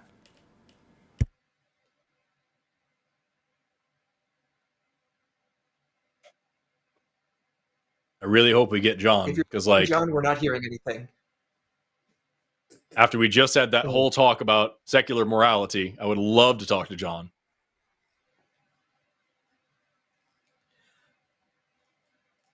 Oh, John, so you know we're not hearing anything from you right John, now. John so, is dropped. It looks like on my okay. end. So damn it. Okay. Yeah, I Alright. saw I disappeared on my side. Well, Okay. poop. Dude waited for an hour. Call back, John. Well, he might call back in. We'll see. On the other hand, our next caller is an idealist, so maybe a kind of theist. What does that mean? Let's bring in Dylan. So pronouns he, him. He is from the UK. So everyone need to put on your best posh accent. Okay, I'm not going to even try. Dylan, welcome to the show. Can you Rude hear ass. us? Hi, how are you guys doing? Can you hear me? Really well. Yes. Yeah. So I'm an idealist. So, in simple terms, I think it just means that I think consciousness is like a fundamental feature of the universe, and all other properties could probably be derived from that. Just to explain what idealism means, because I did have other questions in my submission here. Yeah, can I just try to understand that a little bit better? So like I think so the materialism would be the concept that material physical reality is a thing that we exist in, and our consciousness is a part of that reality. You're saying that that reality is dependent on our consciousness, or it's contingent, that our consciousness comes first and that reality is born of that consciousness. Is that right? Yeah, that's correct. I would describe it as materialism would want to reduce, so like conceptually reduce consciousness to physical properties, and an idealist would reduce physical properties to consciousness, basically. Can you explain, because I want to make sure I'm not misunderstanding. Can you please explain to me how that's different than hard solipsism, saying my mind is all that exists and everything around me is just a product of my mind? Yeah, so solipsism would or solipsists would posit that there is only their mind. An idealist would posit that there are minds outside of my own, and that there exists an external reality, but that external reality is mental. It's consciousness.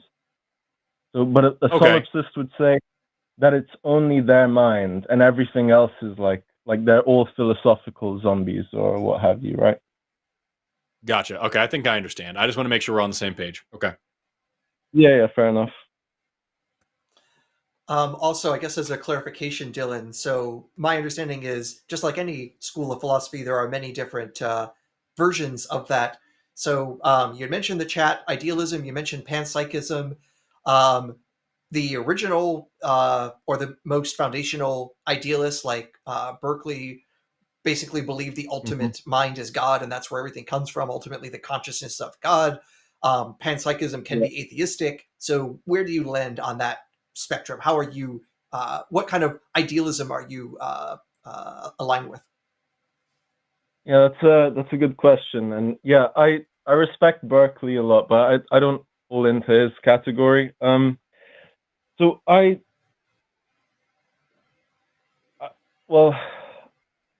think so. This is how I would describe it. I think so. Consciousness is the fundamental thing. All things reduce to consciousness.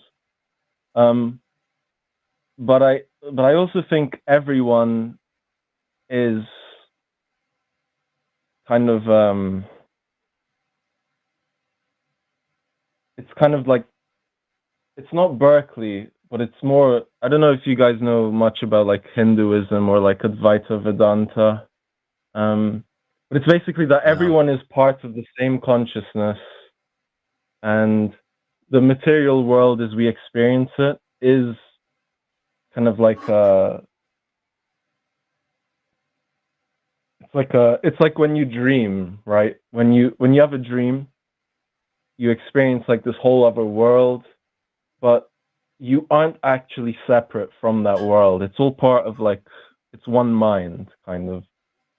So it's that kind of idealism where like I imagine that reality as we experience it is a dream in the mind of some ultimate consciousness.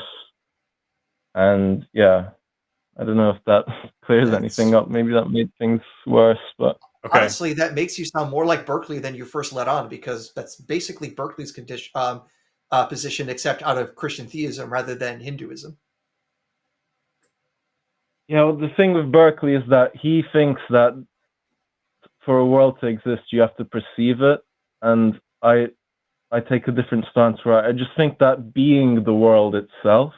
So like I think the world itself is its own. It's a representation of a conscious experience. So I don't think any god has to watch over it, which is what Berkeley posits. So it's like Yeah, Alan so Watts. I just think, yeah. You could say that it's. I'm basically on the same page as Alan Watts. Yeah, you could say that.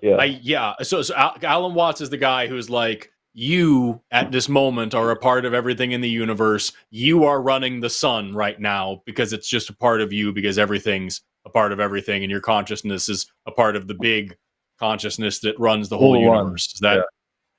Yeah. All one. I'm familiar with him because I actually used to believe that stuff. When I was at the very end of my deconstruction, I believed in Alan Watts and his whole thing for a minute. Okay, I just want to make sure. So, like, two questions. First one is what specifically are you wanting to talk about, and the second one is, are we going to be able to talk about that without using a whole bunch of like super esoteric philosophical terms and name dropping a bunch of random philosophers? Because like I'm fair enough. not equipped for that. Okay, and that's completely fair, and I'll refrain from doing that. We can easily have this conversation without that. Sick. I guess like, so we could probably start at like what you guys think of, like what are your guys like? What is your understanding of the hard problem of consciousness? I guess that's a good place to start. Aaron, you want to go first? I've been talking a lot recently. I want to spread it out. So the hard problem of basically how do we get ultimately this ultimate experience of consciousness, my best take on it is, at least I think informed by people like the late Daniel Dennett, the hard problem is basically a whole bunch of the small problems all being solved together. So understanding all the little bits of how our brain produces the experiences that lead to our consciousness, I think, is how we finally get there to answer that question. It's basically a whole lot of mini parts that are put together to get to the whole, to figure out what consciousness is or how it works. I don't have any good sense of how far along we are in answering that sort of question, but that sort of reductionistic approach to science has been extremely successful and even has made progress in terms of like brain science, and see the relationships between brain states and conscious experiences in ways that are really hard to make reconcile with the consciousness being somehow fundamental and the material stuff being kind of beside the point. It really seems like it's the material that causes the consciousness rather than vice versa. Yeah, I would say something very similar. Having a small amount of background in this is we understand the psychology of like how thought patterns work. We understand the neuroendocrinology of like what makes those thoughts and thought patterns occur. We understand the neurobiology of like what creates an action potential and how an action potential works to make those neurotransmitters be ejected to create those things. We do not know what causes the initial impetus that starts the action potential run. Like, why is it that we had that initial sodium influx that got us to that threshold? What was actually going on there? So like all roads seem to point to consciousness being an emergent property of the electrochemical activity of the brain. We know that if we change the brain, we change consciousness and we change people's personalities.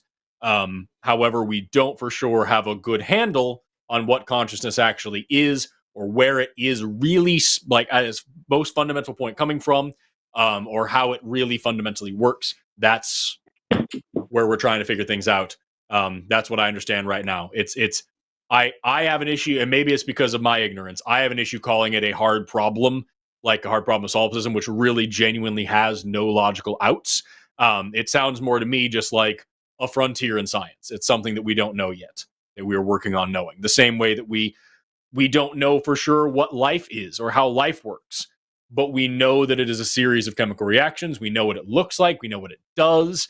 We know you can't go get a scoop of life the same way you can't go get a scoop of consciousness. It's an emergent property. It's a bunch of shit happening all at once. But that doesn't mean we have a hard problem of life. You know what I mean? That's where I'm at with it. All right. No, fair enough. Fair enough for both of you, for both of you guys' views. I mean, I guess I would want to like argue against the point that somehow that like if there is correlation between what we measure and someone's consciousness, that therefore the measurable properties cause consciousness. Like I don't think that follows really. Sorry? I don't think I said that. Well, you think the brain causes consciousness, right? I said consciousness is an emergent property of the electrochemical activity of the brain. So I'm not saying the brain is... Sorry, go ahead. I was just drawing a distinction to say that, like, I'm going to shut up. The delay is weird. I'm going to stop. You go ahead. Yeah, I'm from the UK. Sorry. That's probably it. Yeah, I was going to ask, what do you mean by emergent? When you say consciousness is an emergent property of the brain, what do you mean by emergent here? Because just so I'm clear, I mean that the properties are greater than the sum of the parts. So, like, for example, like when you look at like water, for example, water has emergent properties that hydrogen and oxygen alone do not. And even if you were to have two hydrogen atoms and one oxygen atom, those things together, those parts in total, will not behave in the same way that water will behave. So with water, with the combination of those parts, you now have adhesion, cohesion, really high specific heat. It's all these properties. For the solid state is less dense than a liquid state. All these super weird, interesting things that water does that hydrogen and oxygen do not do, even in the exact same ratio that they would be in were they bonded together into water molecules. One individual water molecule also doesn't have a tide. So when you get a bunch of water molecules together, you have even further emergent properties.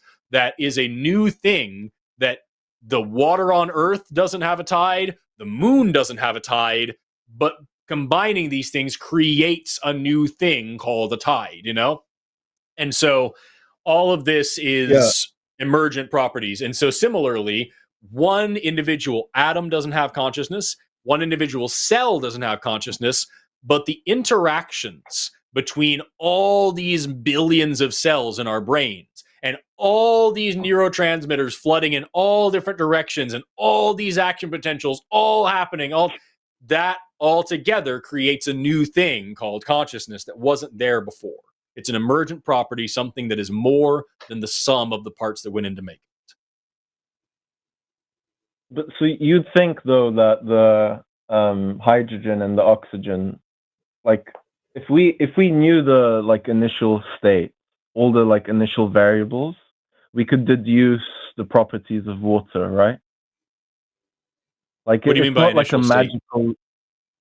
So like if we knew the velocities of all the particles, or whatever other variables you want to name about like chemicals, right? I guess my point is that I could deduce, like, in principle, that water would be some way and not some other way, just from the initial like variables, like and their values from an initial Yeah. state. So knowing if we knew like the shape of the molecule and what kind of atoms made the molecule, you could then, you could make a lot of predictions that would be at least mostly accurate. That's the whole point of like Vesper theory, is like you can now tell, Well, okay, with this the is point, because of this information now, I can determine the shape of this thing. I can determine how it's going to interact and what kind of intermolecular forces it's going to experience. This is probably a little bit more up Dylan's, pardon me, a little bit more up Aaron's alley than mine. But like you if you understand the things that are going into it and what it's doing, you can understand a lot about what it's going to do next. That's right? me as not a chemist explaining a little bit about how that works. Yeah, but my point is that like these properties, like that you call emergent, the thing is that they're emergent, but they're deducible from more fundamental properties, I would think. So if I knew everything about these these hydrogen molecules, these oxygen molecules, I'd be able to deduce the behavior of the water, right? So it's emergent, but it's also like reducible to something more fundamental, right? And I could predict the behavior. Are you then going to try to make a point about like determinism and say, therefore, if everything is physical, we can then determine, we can deduce all the behaviors a person is going to have and all the things they're going to think and feel, and we can now map out consciousness? No. I'm not going down that route. That's certainly a route I can take, but the kind of angle I'm going at this from is that, like, I could know all the properties of any atom or any collection of atoms. I could know the like physical laws that dictate the behavior of those atoms, and all those laws, all those like properties that I know from the initial state, they're just going to tell me about the behavior of a physical state. They're not going to tell me like that consciousness exists. They're just going to tell me, like, if I say at time t equals 10 seconds, whatever, like I'll know like the energy states, I'll know, the momentum of these particles, but it doesn't, like, no physical theory will ever like tell me that, and now there's something it is like to be that physical system. There's something it is like to be that particle group or collection.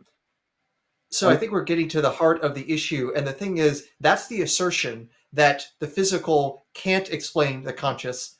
And it's basically that is an assertion. I don't know how it can be, therefore physical can't be the explanation. And I think that's where we're going to be kind of at a crossroads if we can't say how to argue one way or the other. Simply that saying, I don't see how the physical can give us consciousness, therefore it doesn't.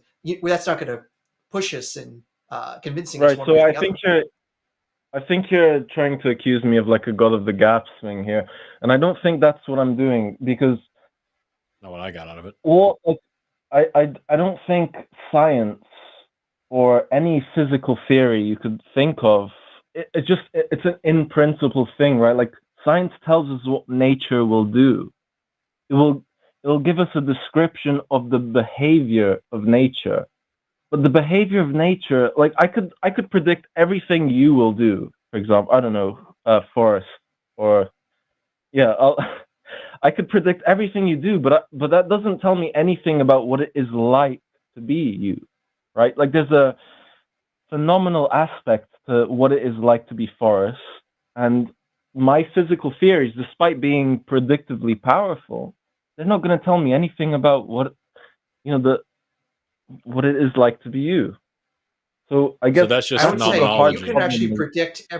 Here's the thing, Dylan. If you had some sort of model that you could predict, let's say in an hour, the pace that Forrest is going to walk out of the room, and exactly how much water he's going to drink, and what sort of sound he's going to make after drinking that, and exactly what angle he's going to tilt his head, and you could do this like all in advance, I would say you probably understand what's fundamentally going on in his mind and his conscious experiences if you can describe things at that level of precision, at that level of accuracy.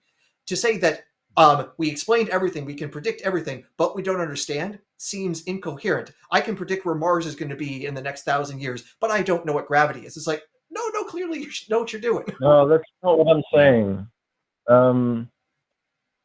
Yeah, that's not what I'm saying. I'm saying I could like predict all of. Sorry to use you as an example here, Forrest, but I could predict everything that Forrest will do. But why? Like, let's say that I don't know anything about consciousness. Let's say like.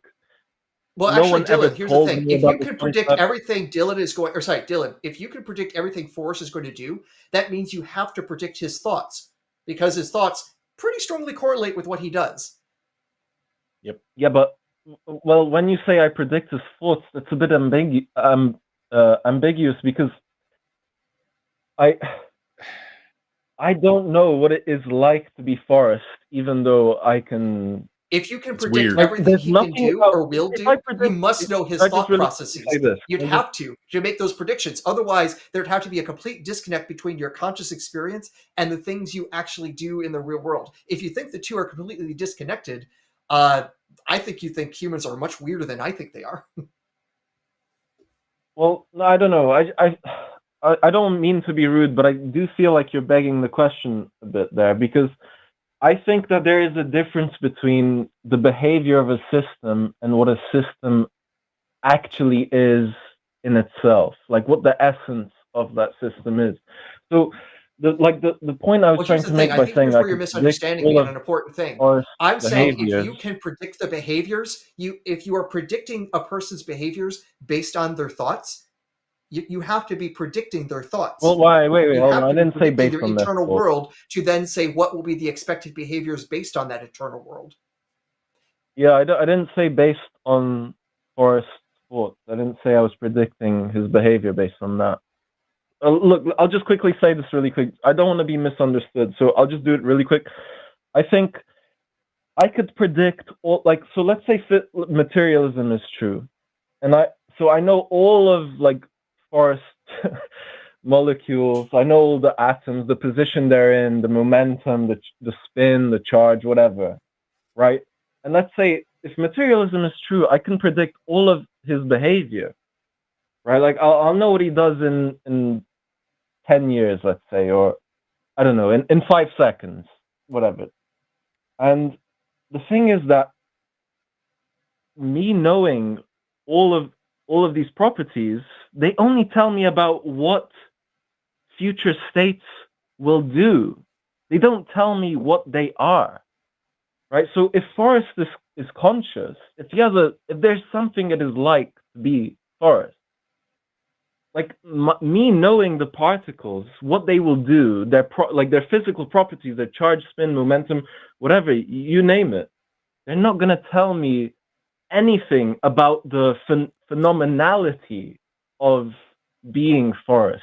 It will only tell me what the physical system Why will not? do in a future This is state. always feels like the question begging I have a part. You're question. saying there is no way the physical can explain or can tell us anything about the internal experience of Forrest. But the thing is, that's just been the assertion. And the thing is, you can't just keep asserting it over and over again and saying you're being misunderstood. You're just asserting if we know the physical, we still can't know the intrinsic. And that is a mere assertion. Also, I just want to point out, like, we're talking about phenomenology here. We're saying that, like, I have a particular experience in the world and it's unique to me, and no matter how much you know about me physically, you can't know how I feel and experience and blah blah blah. What does any of this have to do with we got here from water? Water doesn't have an experience. Water doesn't have consciousness. Water doesn't have an experience of the world that what does it feel like to be water? The math is sufficient for water.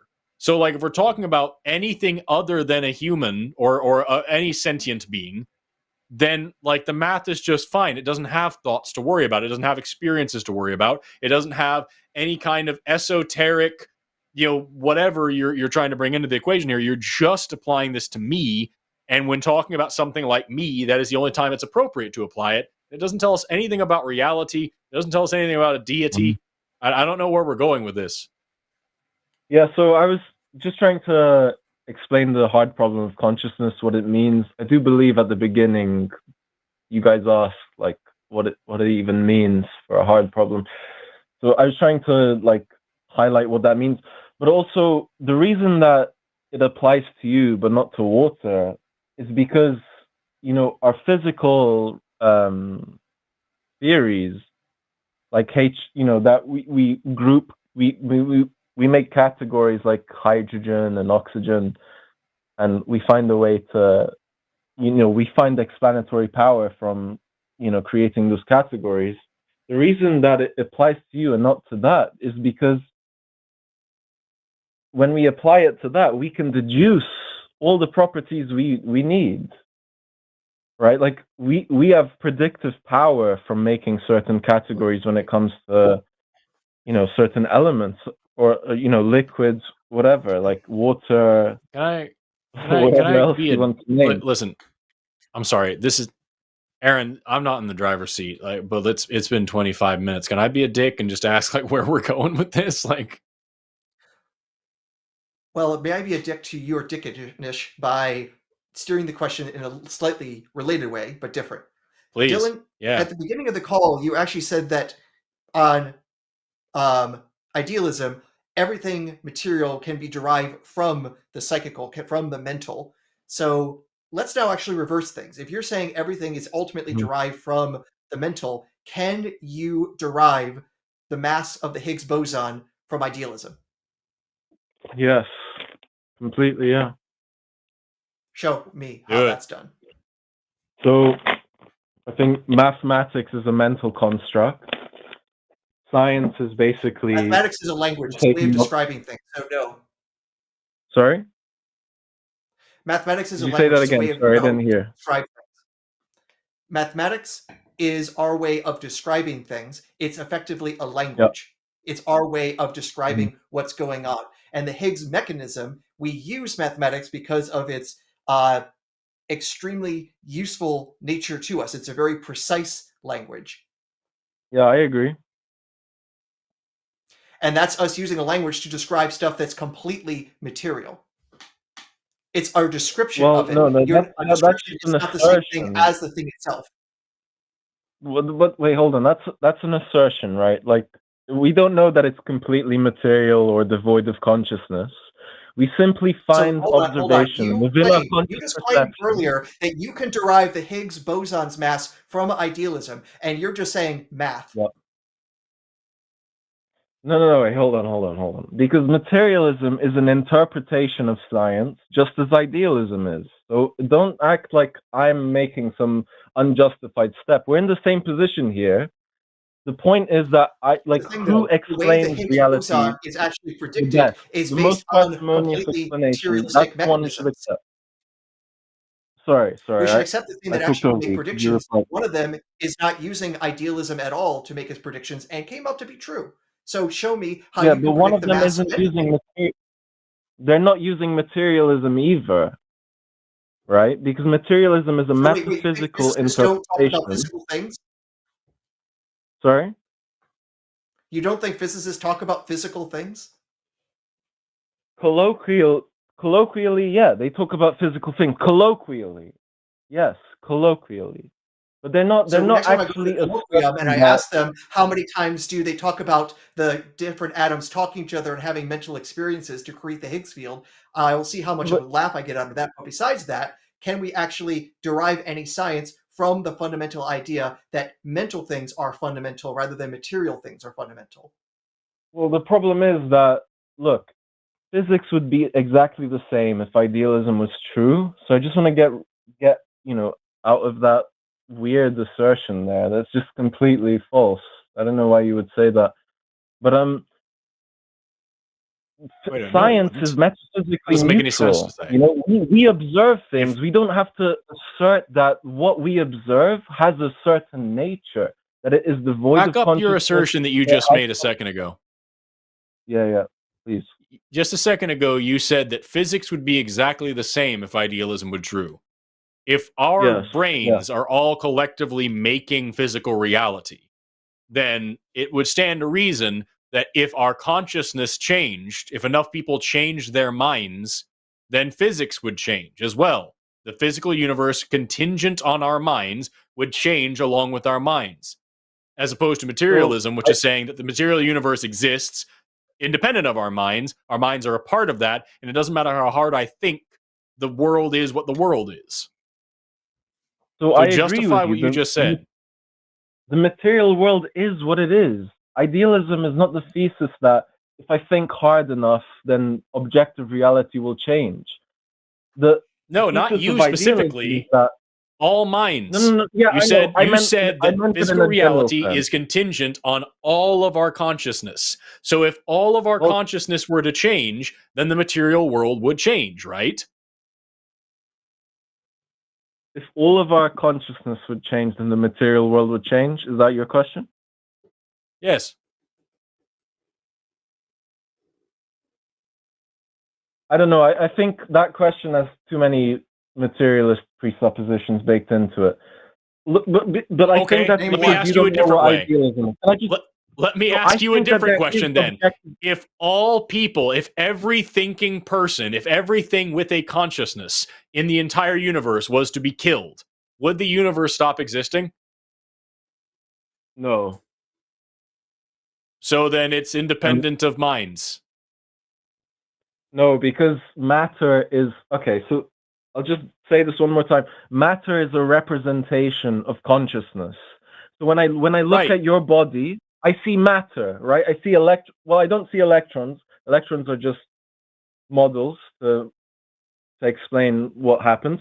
But I see your body, I see your form, and I say that it is the representation of what it is like to be you, right? Like you're a certain height, you have certain eyes, you can see a certain distance. You have certain if matter, I'm sorry to cut you off, but dude, it's been 30 minutes. If matter is a representation of consciousness, then it stands to reason that if there was no more consciousness, there would be no more matter because there's nothing else left to represent. If we killed every single conscious thing, if we killed every single conscious thing in the universe, what consciousness would be represented by matter? When you say conscious thing, are you just implying that they're biological, like animals? Like, is that what you're implying? I don't care what it is. Anything that has consciousness in the entire universe. If we were to kill everything with consciousness in the universe. If you killed everything with consciousness, and you killed the universe itself, I think non-biological matter is a representation of some universal mind. So when you ask me, that's what I'm trying to get to. This has been 30 goddamn minutes, and we've yet to get to the actual heart of the claim. So you agree then, or do you not? Do you or do you not agree that if we were to kill every single conscious thing in the universe, that the universe would then cease to exist? Is that true or not? If you killed every biological creature, then there would still be something it is like to be. I didn't say biological creature. You asked me for clarification on that, and I already gave it to you. Do not put words in my mouth. I did not say biological creature. I said every conscious thing, everything with consciousness, every single thing that has consciousness in the universe is dead. Does the universe still exist? Okay. If the universe is fundamentally that's a yes or no question.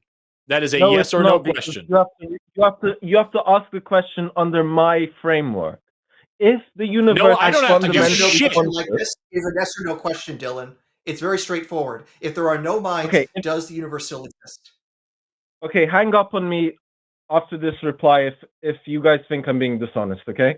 I'm just going to say... I want you to answer the question. I'm not going to let you decide what this show is, dude. The questions that you are not answering are just as telling to me as the questions that you are answering. I'm asking you a direct question, and it has a yes or no answer. I'm going to ask you a different one. We'll see if we can get there.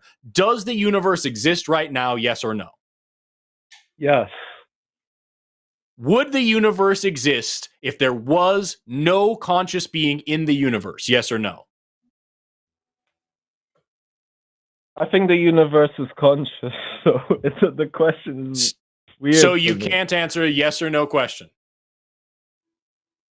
Well, you say if a conscious being exists in the universe, well, I have problem with in. I have problem with the word in because I think the universe itself, I think consciousness is fundamental. I'm an idealist. Do conscious beings exist in the universe right now? Yes. So then it is possible for them to not exist in the universe right now. So you don't have a problem with the word in. You're just being pedantic in order to avoid answering a direct question that would actually allow us to address the claim that you're making. If there are conscious beings in the universe right now, then it is possible for there to not be conscious beings in the universe right now. Which means the universe and the universal consciousness you're talking about are separate things from the conscious beings in the universe. I don't care if they're connected in your opinion or not. They're clearly not the same thing, and we can differentiate between them, at least for the purpose of a simple yes or no question. If you think the universe itself is conscious, then you would think that that consciousness would persist after all of the individual creatures, whatever they're biological or not, things that have consciousness in the universe are eradicated. Then whatever universal consciousness you're talking about must still be a different thing. Is that the claim you're making? I think the universal consciousness is consciousness by definition. If you killed all like animal life, yeah, I think that there would still be consciousness because what base reality is its being, its awareness. So yeah. Is that a cop out to you guys? I don't know. I feel like that answered it. No, it didn't. I don't know, because when you say if there are conscious things, what do you mean by a thing? What do you mean by that? Am I a thing that has right? Am I a thing that has consciousness? Yes, you're an animal. You know. So then that is one example. Then you know what I mean by conscious things. It's an that is one example. There are many possibilities. This is one. Right. So okay, remove all biological creatures from the Earth, from the universe. Consciousness still exists because consciousness is fundamental in my framework, or not my framework, but in idealism. Okay, demonstrate that. I can demonstrate consciousness being contingent on physical reality. I can demonstrate that. I want you now to demonstrate. You interpret a correlation between conscious state and Dylan, there's a very simple thing that we can do to show there's a pretty strong relation between the physical matter and the consciousness. If, unfortunately, Forrest, I'm going to be pretty mean to you. If I was to go over to Dylan's place, scoop out his brain, would Forrest still be conscious? So he wouldn't be conscious as Forrest, that's for sure. He'd if consciousness is fundamental and so without a brain, he would still have consciousness. Forrest wouldn't have consciousness, no. But he would transition into universal consciousness. That's the idealist position. Yeah. So you're just making a backhanded roundabout argument for a soul and, weirdly enough, the Force. That's where we're getting to. No, actually, panpsychism is and idealism is it's not as unpopular as you would think on this show. It's funny. You said that just as I looked over, and we've got 2 or 3 people in the chat saying this crap sounds like panpsychism. Mm-hmm.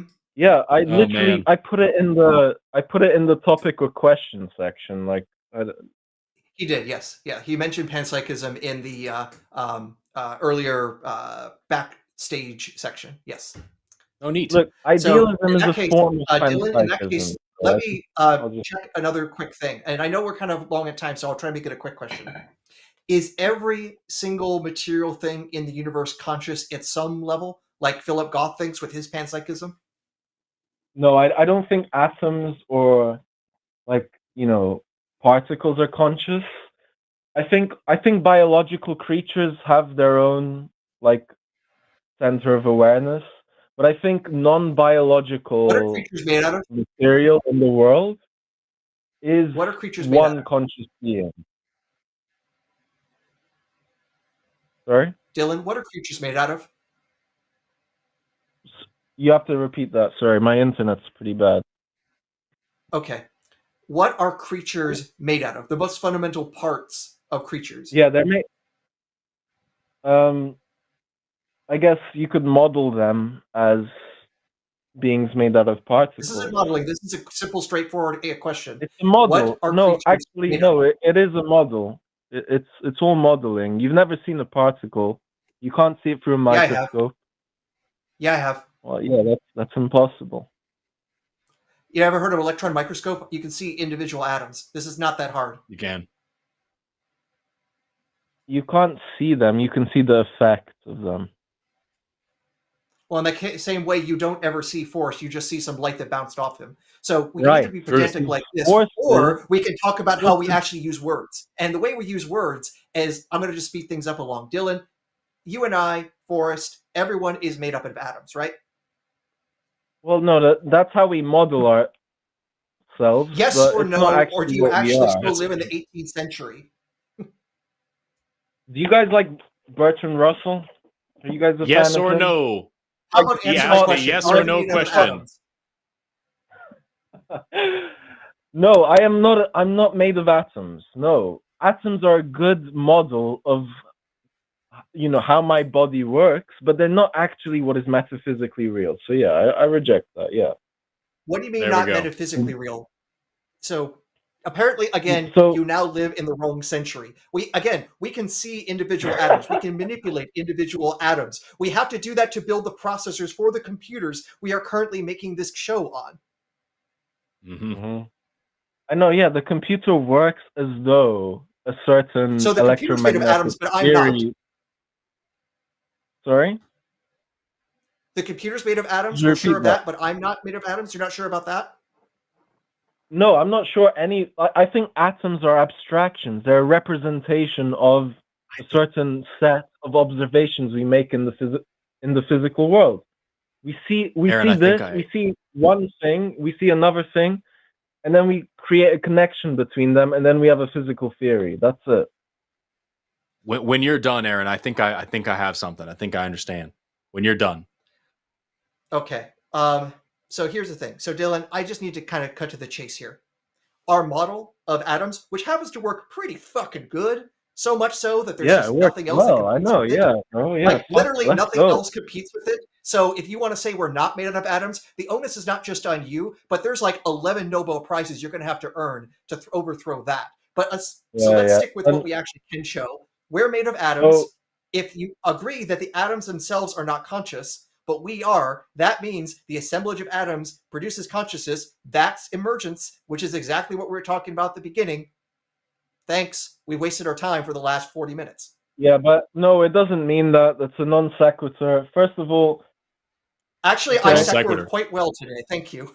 It's non sequitur. Yeah, you can't just say things that make sense. Aaron, the fuck's wrong with you? okay. So first of all, right?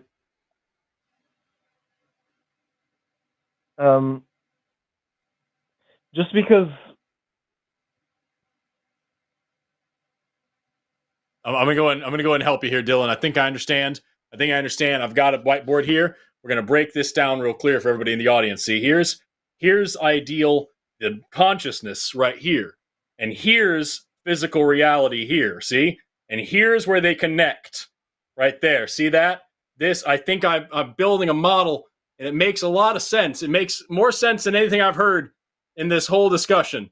I think this is something we can all get behind. And we can all understand. Can we be done? Like, honestly, there he's going. He dropped. Jesus Christ. How hard can you fucking jerk yourself off on the internet for 40 minutes? Yeah, I know all science is wrong. That's how I know it's right. That's how I know I do the thing. I know how everything works because all science is just in my mind, dude. Jesus. Yeah. If you're going to say you can derive everything from idealism, but you can't let the option of atoms existing be somehow not controversial. Holy shnikes. You don't have a theory. You've got a jerk-off session. It really, and you heard it there at the end, where it was just nothing, just tripping over himself, making sounds, trying to come up with something to say to justify, yes, atoms exist, but also atoms don't exist. And also atoms don't have consciousness, but also consciousness comes before atoms. And things that are made of atoms don't have consciousness, but consciousness is in things that are made of atoms, but also outside of things that are made of atoms. And it's all just models. It's all just models. What about your model, Dylan? What about your shitty brainless model? Literally brainless, because apparently you don't need a brain to think about this stuff. Ugh. I'm going to say, as a bit of a coda to this, he brought up panpsychism, and if he were at least consistent, he would be going along the lines that Philip Goff does, who's probably the most well-known panpsychist philosopher out there right now, and believes that everything at some level has consciousness. So electrons have consciousness, but it's not the same level as that we have, so it's not the same sort of thing. So that way you can basically build from those micro consciousnesses to finally what we get as our conscious experience. That at least creates some consistency. On the other hand, as the double coded to this, I remember having a Twitter exchange with Philip Goff, and I thought I came up with an example of something that doesn't have conscious experience, that it intrinsically is physically impossible for it to, because it would be inconsistent with special relativity. I wasn't able to convince him on Twitter, but at least I still think I'm right. So I win because I think so. Right. And that's all that matters, apparently. Yeah. Oh, okay. Goodness. So we got 4 callers. 2 of them have been waiting for more than an hour. And I think we should just go in order of how long they've been waiting, because they're super patient. They deserve at least a bit of chat time, right? Yeah, I'm down with that. All right. So our first one is Agnostic from Colorado. I'm bringing in Keith. Pronouns are he, him. Wants to discuss about religion and science. You know, obviously easy stuff. Keith, can you hear us? Yes, I can. Keith, you've been amazingly patient. Let's get to your awesome question. Yes. So it's not really a question, it's more so of a discussion. So I'm a physics, an undergrad physics major, and I have some experience, some research experience as well. And I just want to talk about basically how religious people use scientific theories to justify their beliefs. For example, I have people on my mom's side of the family who are Muslim and Christian. So, for example, in Islam, you hear a lot of people say, well, there are scientific miracles in the Holy Quran. Sorry if you hear a dog in the background. I'm outside, so. It's okay. But in the Holy Quran, like, you know, it talks about how they talk about how, like, certain surahs mention the Big Bang. There's one, I think, Surah 53, that talks about how, it's in the phrase of a question asking, do the unbelievers not know that the heavens and the earth were once joined together and we clove them asunder? Which, if you think about, it doesn't really describe the Big Bang at all, because for one, the earth is made of molecules, which are made of atoms, and atoms did not exist until about, I think, 380,000 years after inflation started during the Big Bang. And on top of that, like, you know, why does the verse treat the heavens and the earth as if they're separate? Because as we both know, the earth is round and it's not separate from space. It's a part of space. So, but I just want to know, like, I can talk about more examples if you want, but I want to know your guys' thoughts on religious people using, you know, scientific ideas, or their understanding of scientific ideas, misunderstanding rather, to justify their beliefs. Well, Aaron, you can relax. I'll take care of this physics discussion real quick. You go ahead. Well, this is like my wheelhouse, because I have literally written a couple of books about science religion. I got a big collection of books back here of all these attempts by scientists to try to use astronomy to prove the Star of Bethlehem story from the baby Jesus story. And yeah, I've read like everything about that for the last 2,000 years, and I'm not exaggerating. I've read pretty much everything on just that subject. To my heart's content, no, I'm not happy about that. The fundamental thing is this: if those ideas were in the Quran, in the Torah, in the New Testament, in the Bhagavad Gita, etc., why is it that people only found those things in the text after we knew about it from science? Exactly. And you fundamentally realize it is straight up, the technical term is eisegesis. It's reading it into the text, because if you actually read it in its cultural context, the language it uses and how it was understood for centuries, if not thousands of years, you're going to find out that the belief system that it is predicated on is the quote-unquote primitive version. I don't know the Quran as well, but I believe it has the signs that it still has like a idea of the universe has the earth at its center. So there are these 7 heavens that were basically the 7 planetary spheres. I forget so much about how much of it is flat earther-ish. I'd have to go back and read, but there are things there about the jinn trying to get up to heaven and like getting into heaven, but are basically shot down by meteors coming. And that's only makes sense if you believe in the idea of there basically being domes around the earth, and doors that have to be kept closed, and rocks being thrown down to keep demons away from heaven because they think heaven is up there. That's the sort of older quote-unquote primitive version. The Old Testament is full of straight up flat eartherism, with the earth being a big old pizza on pillars with a giant metal dome called the Rakia that holds the waters up, which is where rain comes from. That's why the sky is blue. Things that we know are wrong today were understandable how those beliefs could have come about in the past. And to force it to fit our modern views just shows that fundamentally what religion is what people need it to be. And if the texts don't say what it seems to say, you find a new interpretive lens to get it to that point. Because otherwise, you stop being religious. And unfortunately, I haven't been able to convince most of the billions of people on Earth to follow me. I'm working on it. But the biggest problem is people are trying to find what they need to be in their holy books, so that way the holy book doesn't look ridiculous. Yes, exactly. I completely agree with what you just said. What was I gonna say?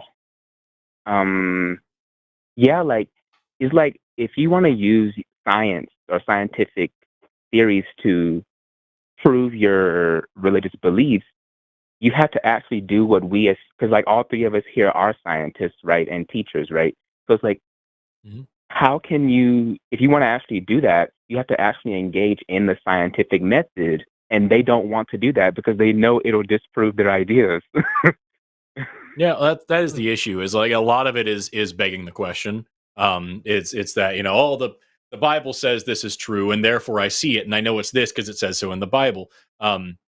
And therefore the rest of the Bible is true, which is just bad science. I get it all the time. I'm a biologist. I specialize in evolution and bioanthro, and so like all the time, people are like, well, life had to come from somewhere, therefore that thing is God, and therefore everything in the Bible is true. And it's like, even like life having to come from somewhere is the question. You started with a question, and then you assume not just one answer, but 1,000 answers that all now are contingent. Not you've gone from I don't know where life comes from to there is a supernatural realm outside of space and time, and there's a guy that lives there, and he doesn't want you to masturbate. And like that's where we've gotten now from just saying I don't fucking know what happened, 3.8 billion years ago. Where did life go? How'd that happen? That's an interesting question. I wish I knew.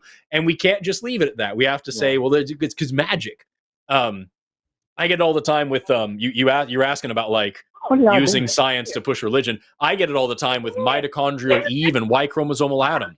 We all get our mitochondria from somewhere. We all get our Y chromosomes from somewhere if you have one. And we kind of named those things Adam and Eve as like a kind of a poetic beautiful way to say that. And there's a lot of people that think that that literally means there were actually just two humans that lived at the same time from which we derived these genes. And that's just not true.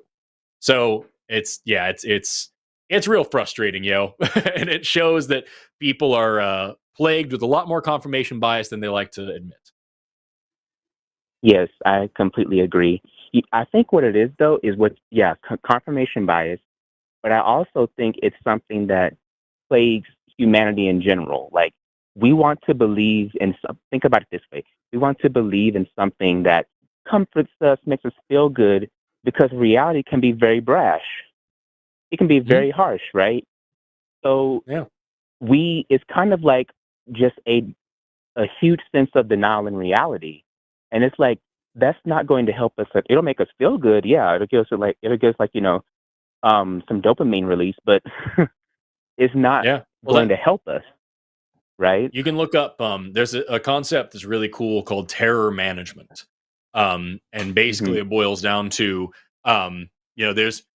it is a lot, like it is very, very scary to think about the idea that there is nobody at the controls, and there actually may not be such thing as controls, that the universe is cold, unfeeling, largely indifferent to, if not hostile to life, and that there is no point and there is no meaning, and that you're gonna die, and that's just it, and there's no reason you're here in the first place, no reason for the death, no, just complete, utter, meaningless nothingness. That is so scary that the idea of any god, even something terrible, lizard people that control the world's affairs and shapeshift and all that fucking crazy, even the most crazy, evil, terrifying thing about the Illuminati, that is less scary than the reality of nothing mattering at all.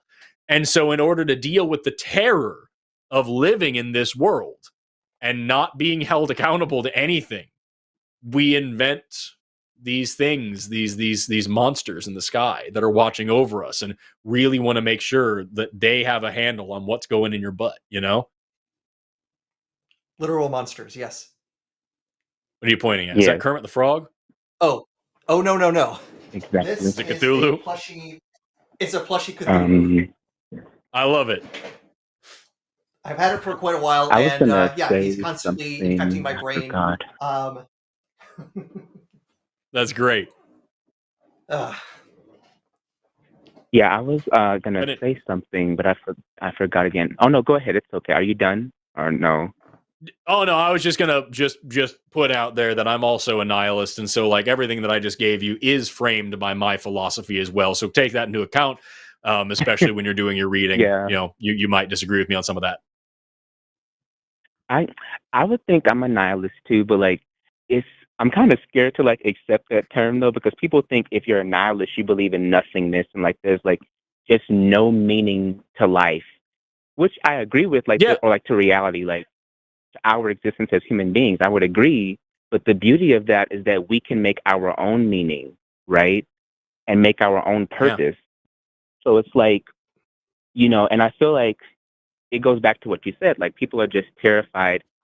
If that is the case, people are just terrified to take responsibility of that, because there's a huge amount of responsibility when it comes to you basically taking charge of your own purpose and figuring out what you want to do with your own little amount of time you have left to exist on Earth, right? But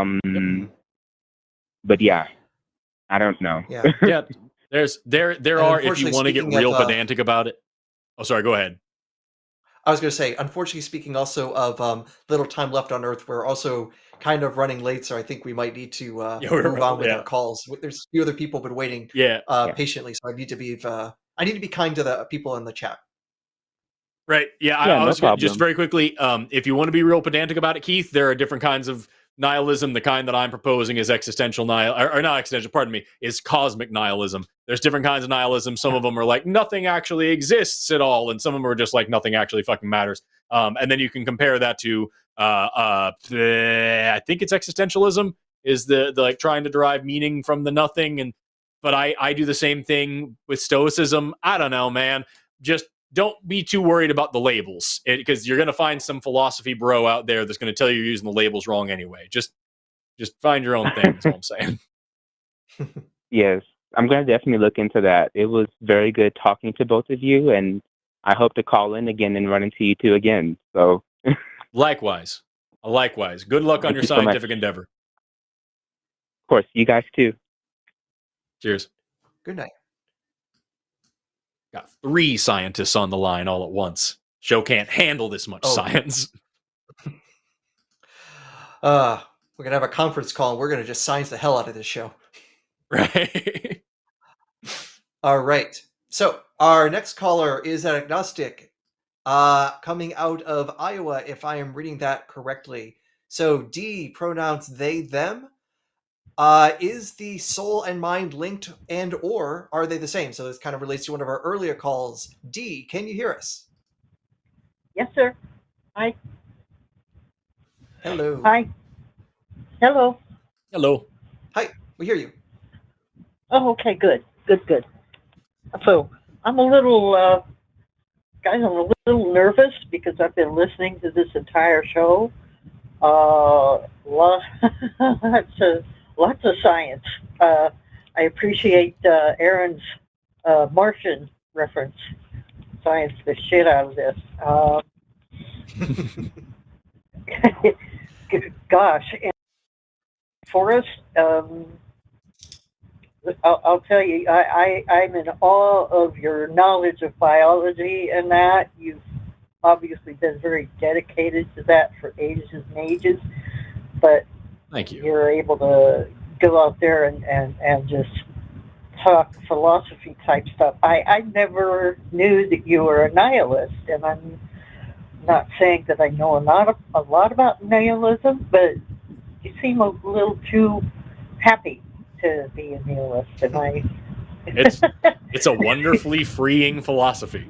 Yeah, cosmic nihilism. It just, long story short, just the idea that the universe is so damn big and so damn crazy, and like it's completely unreasonable to assume that we and our little lives have any meaning whatsoever.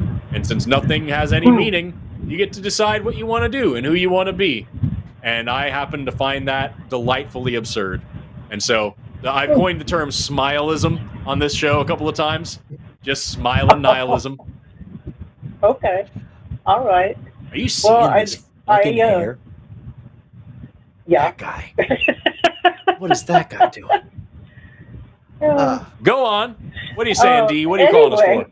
Anyway, well, this is something I've been thinking about for a while. That we don't know all the parameters of the mind, and I'm not real up on the latest research and studies. I first became interested in this particular possible connection just through a basic college 101 physiology course. Just the miraculous nature of biology in our brains is, forgive me for using the word miraculous. I do not in any way mean to imply that I believe that it was a created thing, okay? No, colloquialisms are cool. Okay, thanks.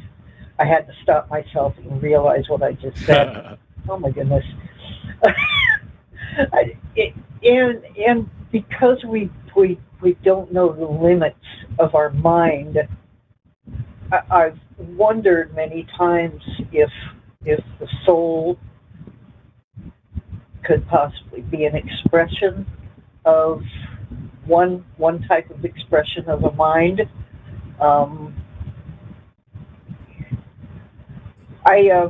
My background is fundamentalist Christianity, and Okay. once I researched the Bible on homosexuality and figured out the arguments for those were bogus and accepted my own sexuality, I pretty much said, okay, bye God, bye church, put the Bible away, and just have only recently started thinking again about, if I do have a soul, and if I do, Right. where's it going? And I'm wondering.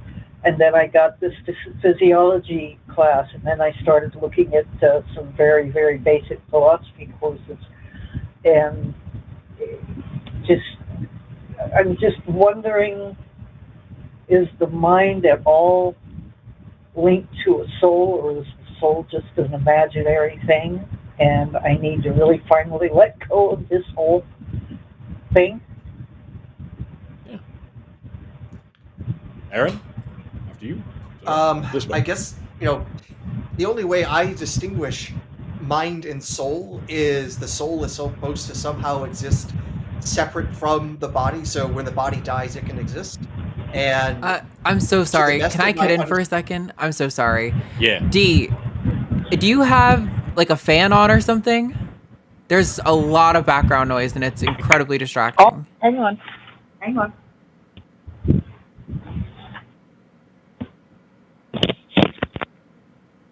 That's immediately better. So sorry. Is that better? Yes, thank you. Way better. Yeah. Way better. Yeah, it sounded like you were driving with your phone out the window. Sorry, guys. Thanks for calling me on that. No, it's okay. I appreciate you fixing it. Yeah. So yeah, just what I was saying was that I've understood soul as something that exists separate from the body, so when the body's destroyed, it can exist indefinitely on its own. And my understanding of where the science points is nothing like that exists. So the brain is what gives us the mind. The mind is what the brain does. And when the brain no longer functions, neither does the mind. And the soul is not distinguishable from that. That's at least my best assessment. Yeah, that's kind of where I'm at as well with it, is that like there's just no evidence for anything that's persistent after death in any way. We if we were to attribute a soul to something like a mind, something that like is in charge of our behavior or something like that, then why does it change whenever our brains change and whenever our minds change?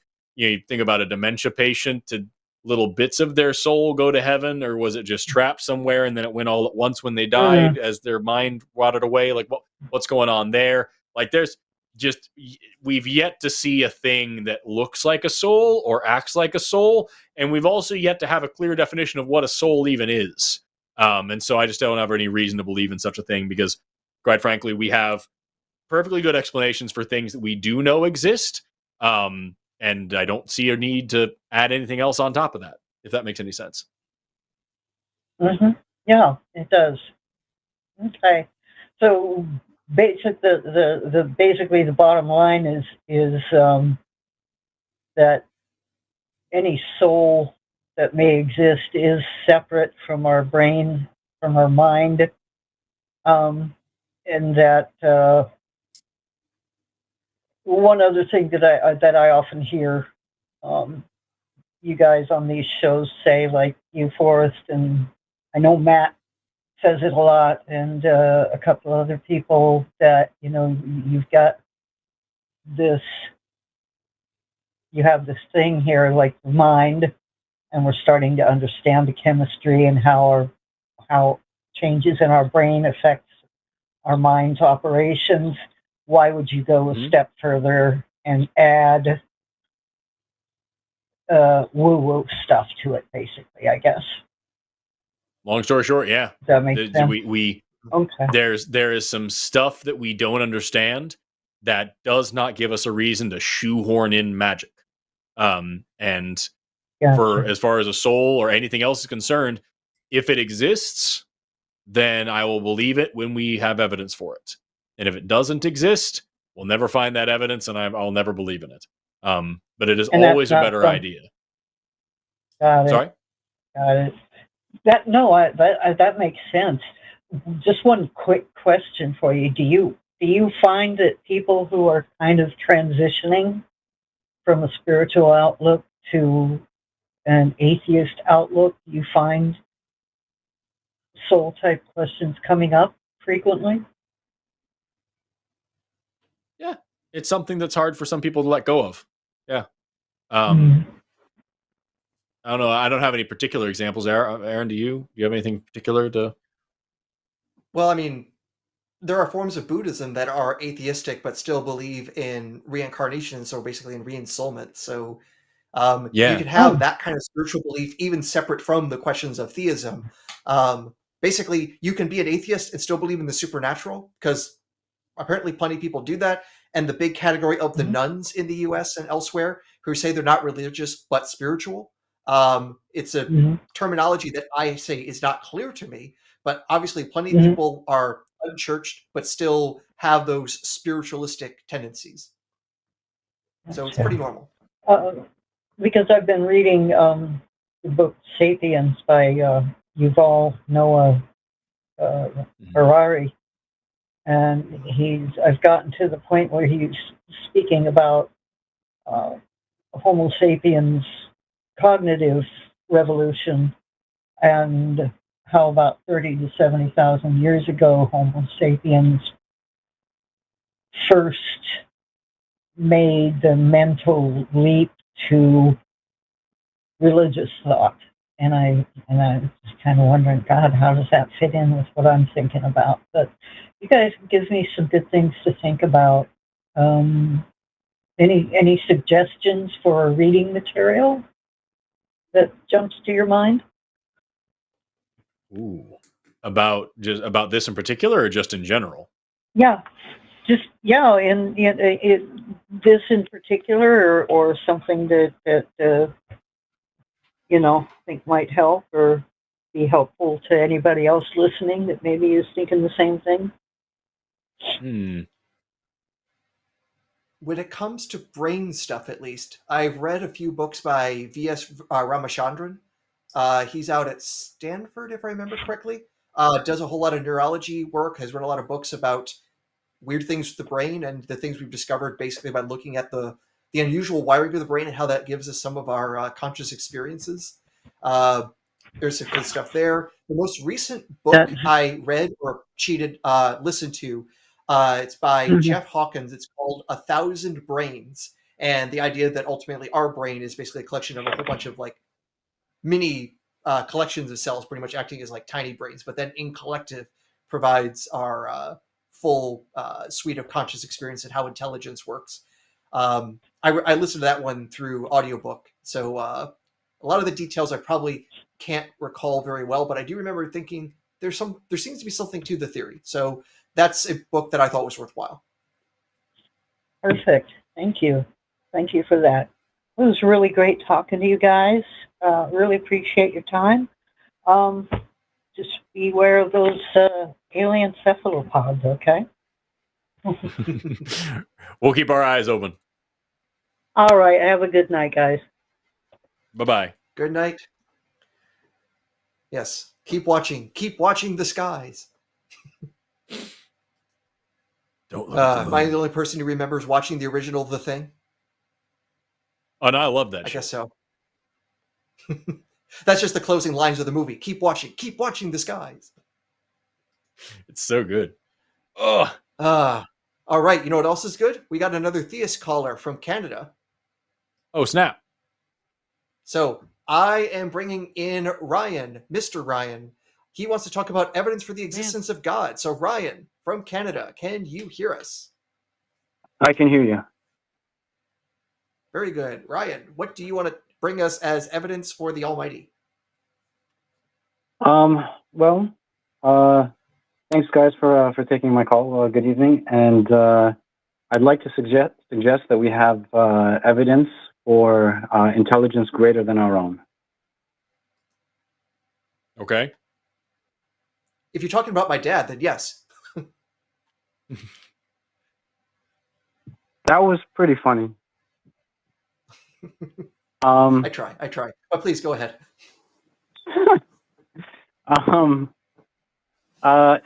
So the evidence that we have for intelligence greater than our own is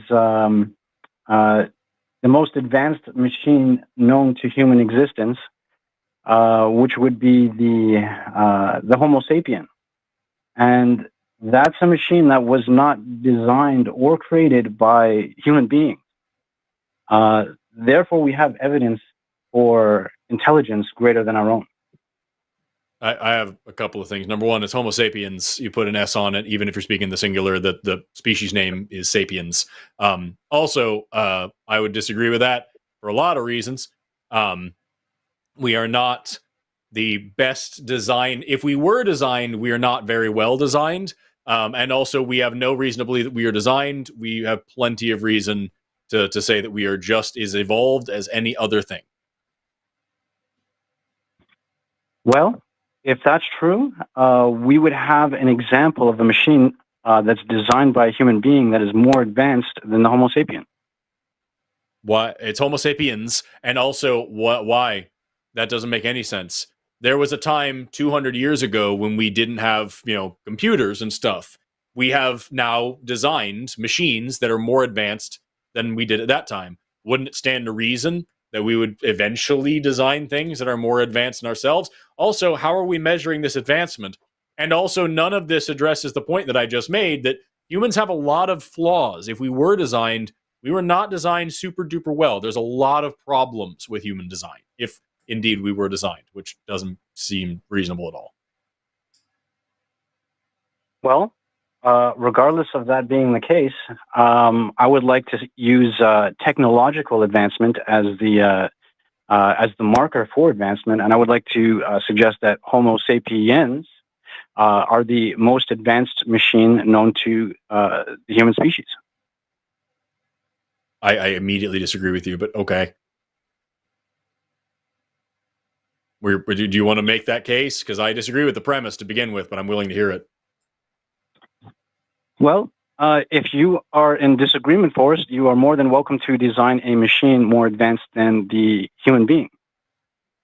Do I have to be able to build it and produce it, or can I just design it and draw it out? Well, if you could build it and produce it as well, that would be a plus. What I'm asking you is it necessary for your argument that someone need to be able to produce such a machine, or can I just say, here's a thing that is more complex and more interesting and better designed than a human? Because I can do that very easily. Well, considering that human beings do exist, Forrest, you would need to present your machine in reality as a functioning machine. Okay, well then I can't do that because I'm not a good enough biomedical engineer. But maybe eventually, with proper techniques in genetic engineering and biomedical sciences, maybe eventually we would be able to. But as of right now, if you're asking me to create a living organism in front of you, of course I can't do that. But I can very easily point out all of the flaws in human so-called design. And I can also very easily point out all the reasons to show that we are not designed at all, but are in fact evolved, which would make all of those flaws necessary parts of the human body, things that are expected. Semantics. The eggplant. We both now said words. What about that is semantics? What about that is a problem of semantics? Well,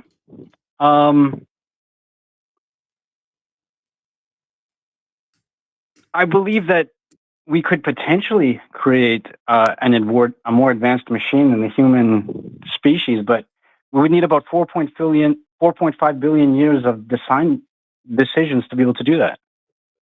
And where do you come up with that number? That's roughly the amount of time that it took for the design plans to be drawn up. Sounds also like the amount of time it took for us to evolve. I guess you could say that. Right. You mean that thing that's not directed? That thing that's not designed? Well, who's to say that evolution is not a design tool? So are you arguing for theistic evolution? I guess you could say that. I am saying that. I'm asking you to clarify what your position is. I would say I'm in agreement with you, Forrest. That your agreement with me that we are not designed, that there is no such thing as a god, and that we evolved through totally natural processes? Not in agreement with that. Okay, so what is your position that you're stating here? I believe that we serve a God that loves us, Forrest. And what? Okay, that's a totally different claim than anything to do with design. So, like, how does that factor into what we're saying here? Because we can address that, but we'll have to table all this design stuff. It's all connected. It would be great if you could actually just articulate like what you're actually saying rather than just trying to get a quippy line in. What are you actually advocating for here? Are you saying that evolution is the process by which God designed humans, that God oversaw the evolution process? Because that has its own set of problems that's completely different than the set of problems for God created us as is. What are you actually arguing for? Well, I'm saying that God created 4D space-time, and life is an emergent property of 4D space-time due to the inherent consciousness that's built into reality itself. Okay, so we're back to idealism, where the last guy called in and said that consciousness is an inherent property of reality, something beyond all of us. What is going on with my eyeball? You seeing this? Oh, it's the other eye. Oh my glob. Crazy.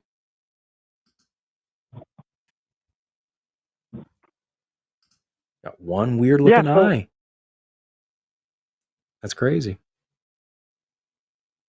Yeah, so yeah, I think it's pretty fantastic when we analyze the Homo sapien and we see that sapiens. Yeah, when we see such an advanced machine, it just seems like an absolute miracle to me, and I really do feel blessed. So if I disagree that it's an advanced machine. About all the other versions, if I may ask, if this is a great design, how come there's also dozens and dozens of previous designs that went into the trash? All the other different versions of Homo and other earlier lineages. Well,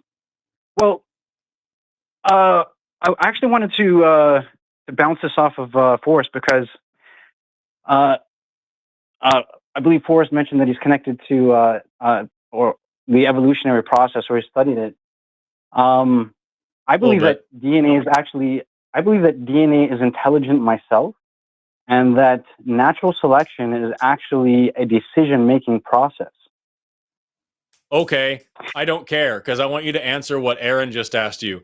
If God loves us and guided this process, and humans are this perfect, Homo sapiens today are this perfect thing, why did that require all the other species of hominin to die off?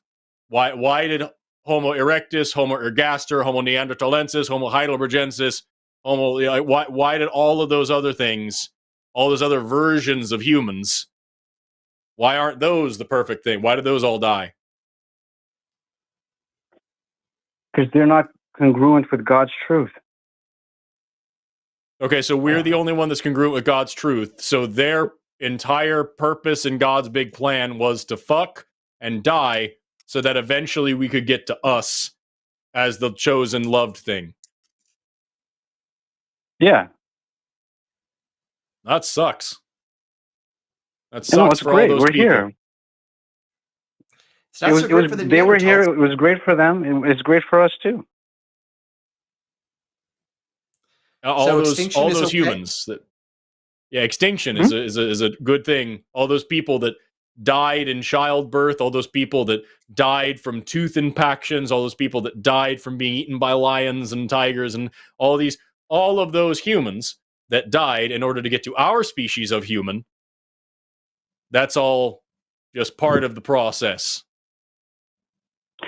Yeah, well, here's the thing: something good came out of all of that, and it's that you're here today, Forrest. And it sounds an awful lot like when you talk about loving God. You haven't said anything about the Bible yet, but it sounds an awful lot like that. Are you also espousing a belief in the Bible?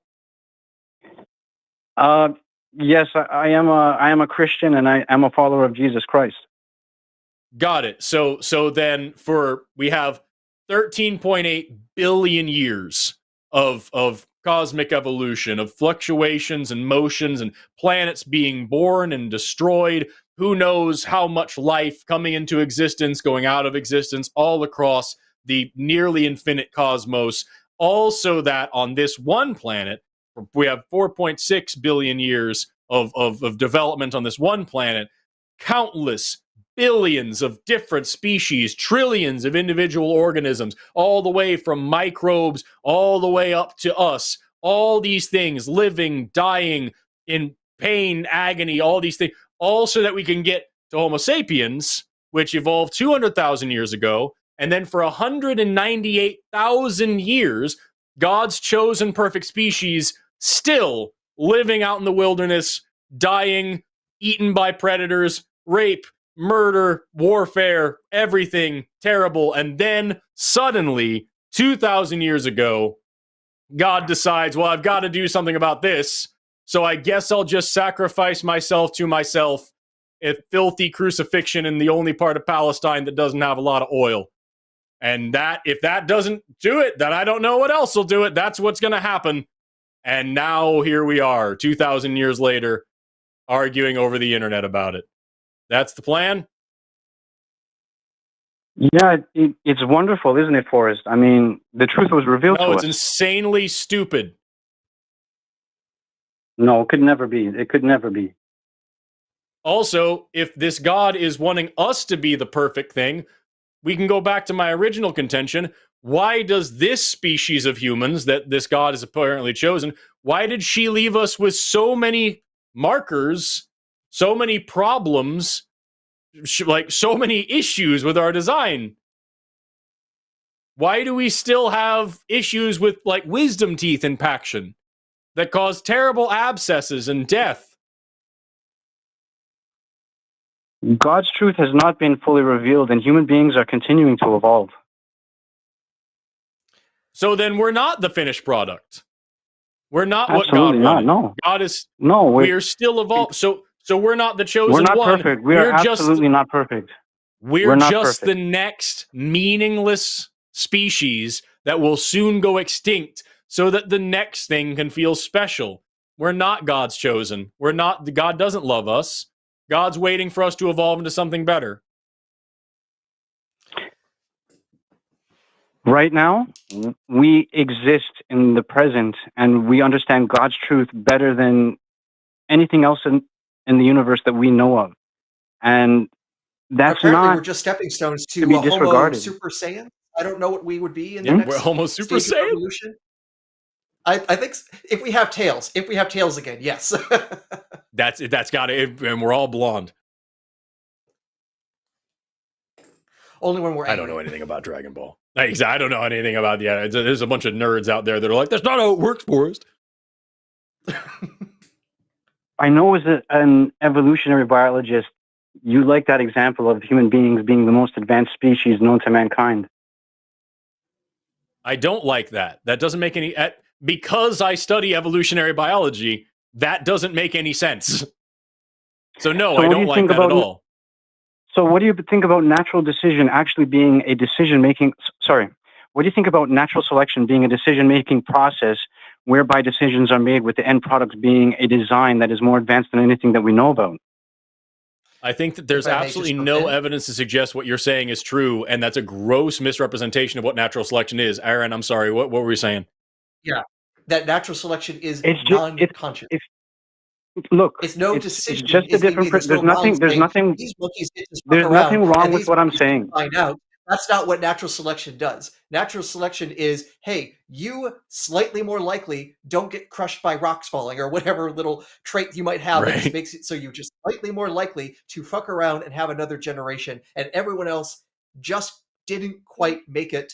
And a whole lot of those species also just get fucked over, even just by sheer cosmic accident. When the asteroid came by 65 million years ago and ended a whole bunch of species, that wasn't exactly natural selection saying, okay, I like this very particular version of dinosaur over here, and fuck you turtles, and that fish over there, that fish in particular, I do not select. You are gone. That guy, yes. You know, it's the non-random rock messes the place up, and what happened to survive that devastation then propagated and then filled in old niches as things got and changed a bit. And Man, that's where we it's get almost something like I called can't adaptive believe this radiation. serious. Yeah. Yeah, that's Yeah, Those, it's those are Aaron almost just like those are a designed. cosmic accident. Those are designed. Aaron just Those are described. designed. Those are So the design asteroid was decisions designed- that result in miraculous designs. So the It's a asteroid was shitty decision-making actually process. decided. It's a fantastic. If you're going to make amazing machines, that's the best system that you could possibly come up with.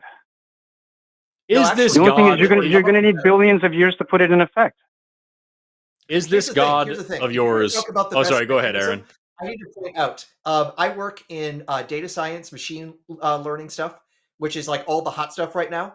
And there are genetic algorithms for like training computers to do all these super cool smart things. But we found out that that's actually one of the less effective or less efficient methods or algorithms out there. So God actually chose the less efficient learning algorithm for creating smart, intelligent things.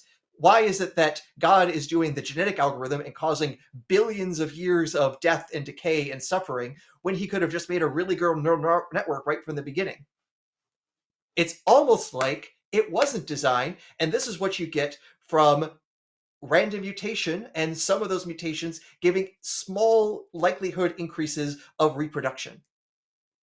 That's the thing. When we talk about natural selection, it is the non-random selection of random mutations. Non-random selection does not imply that anyone is actually doing the selecting. We're talking about natural selection, selection by the environment. And sometimes that is by random chance. Well, I'm definitely seeing intelligence there, and I'm seeing some spectacular designs. Like what? Like the fact that one in every 33 children is born with a birth defect? Is that part of the spectacular design? Well, it's not even just humans. All life on Earth is amazing and spectacular. And in addition to that, morality is the Including evidence for malaria? the existence of God. More malaria contributes to creating more spectacular designs. What about cancer? What did you just say? More robust designs. More gonna robust say, yeah, designs, no, more that's actually resilient designs. Yes, and cancer as well. Oh, here's the thing. I've seen what cancer does Yes, to people. cancer It does not make does people contribute to robust. more resilient designs. Correct. Actually, no, you need to now actually go and learn anything about medicine, and maybe you can do that another call. I think at this point, it's kind of hard to treat you serious when you say cancer is a good thing. I want to hear what you said a second ago that jumped out to me. You said something was for us to glorify God or something like that. No, I said morality is the evidence for the existence of God. It's the Okay, best so now we're on a evidence for the totally existence different of thing. God. So now we're on a totally different thing. We're on everything. Because morality is also an evolutionary trait. No, it's not, Forrest. It's actually pretty Yes, it straightforward is. why it would be. If you have a group of monkeys who don't get along, they fucking die out. Get a group of monkeys who do get along, they're more likely to survive. That's natural selection right there. I mean, we see morality and moral behavior in all sorts of species, not just humans, and not even just primates. We see moral behavior in like most mammals and even some non-mammals as well, even just down to like the rudimentary concepts of like fairness and equality. No, Forrest, you can't equate the morality of humans with the morality of animals. They're vastly different. Human beings have an advanced morality beyond that of the animals. And religion has a woefully stifled morality opposed to us who have, application of universal principles. That's a callback, ladies and gentlemen. It was a clumsy one. I kind of stuttered a little bit, but it's a callback to Kohlberg. We're talking about that with a more serious caller a little while ago. The point is, yeah, you can. That's the whole point of Gradia and how that whole shit works. I would love to see your research on the matter. Overall, so far, Ryan, we're 20 minutes into this call, and you've demonstrated repeatedly that you don't actually have a good handle on the terminology that you're using, nor on the processes that you're pointing to as evidence for your God's so-called miraculous design abilities. All you're doing is talking about things that are not well put together and have horrible consequences of their lowly origins, who are trying to do the best they can with what they have. And you're trying to ascribe that success to some monster in the sky and you have no good reason to do so. Yeah, I think atheism is immoral. Yeah, see, and here we are with yet another random-ass word salad buzz thing that you just pulled out of the script. This script didn't work, so you jump to the next script. I think you got rocked on this call, both of you. You have yet to address a single thing either one of us have said.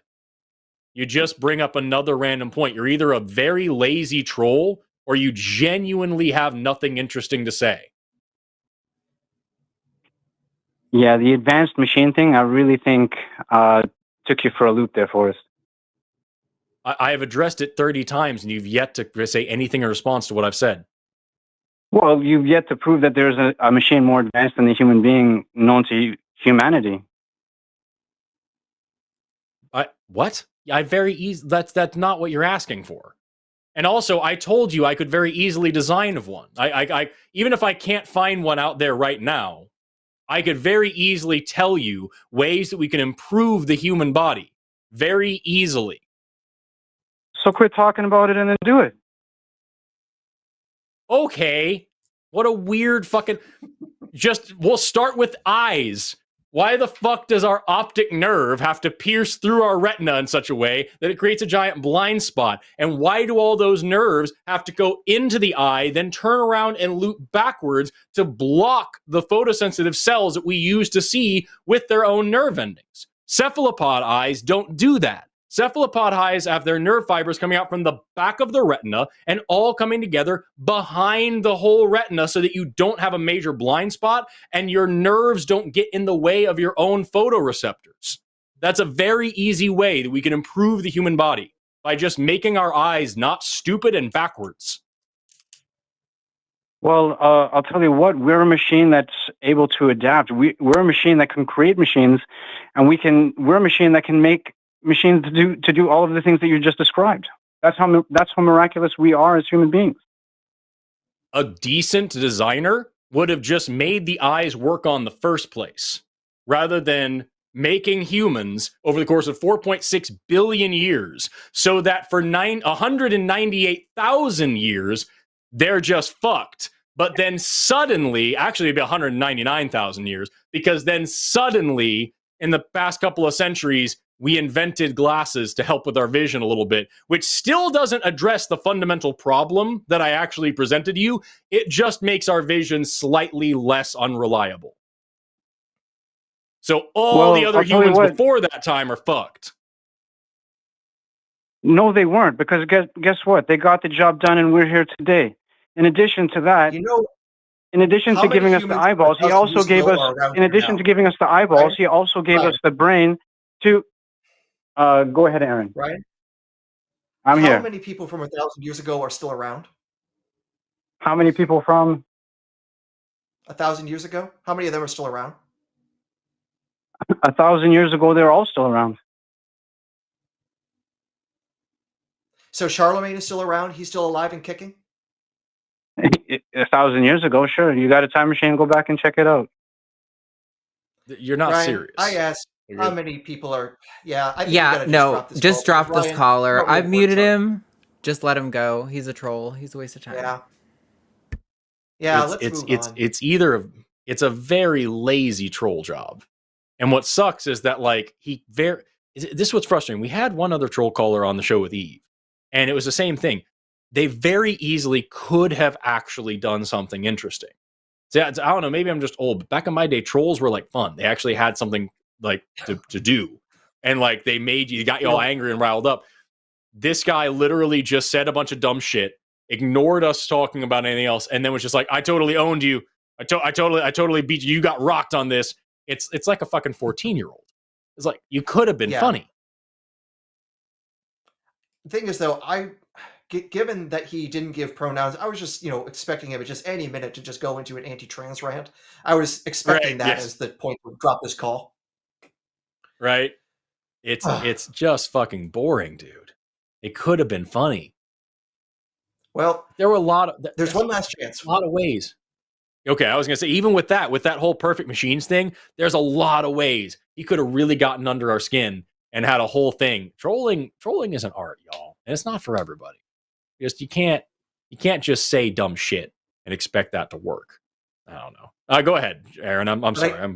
But I do think though we did create one discovery. We have figured out what our descendant species will be. Homo Super Sapiens, or Super Saiyans. That will be our descendants. And well, we all scream a lot and take 3 episodes to shoot a beam that misses.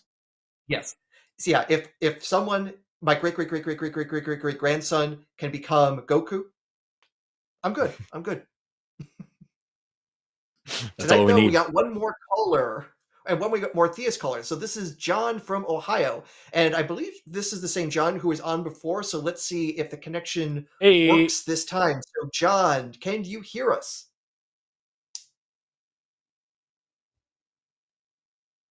Oh, Schneikes, not again. Come on, dude. John, you're using the web caller. Pull your phone away from your face and tap it a couple times and then start talking again.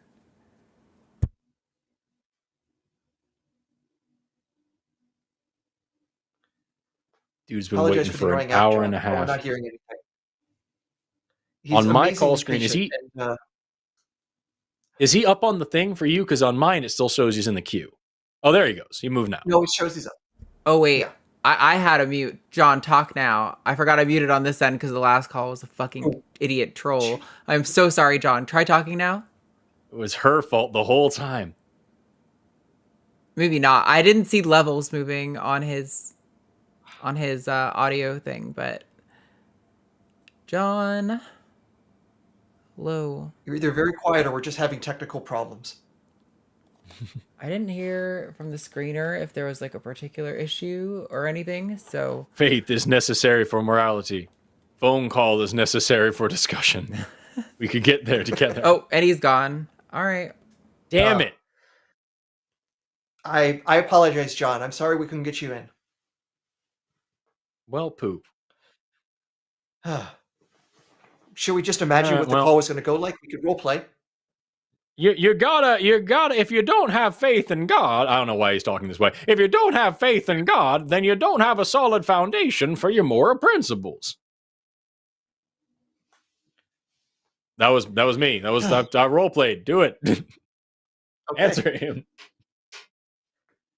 Have you ever stolen anything? That makes you a thief, right? Have you ever lied? That makes you a liar. This is my great comfort voice. It's not very good, but it's the best I got. If you're judged today by the 10 Commandments, where you gonna go? I'm also Mickey Mouse. What is this shit? Turn this show off. Stop watching, people. Do not give us super chats. We are not worth it anymore. Get out of here. God.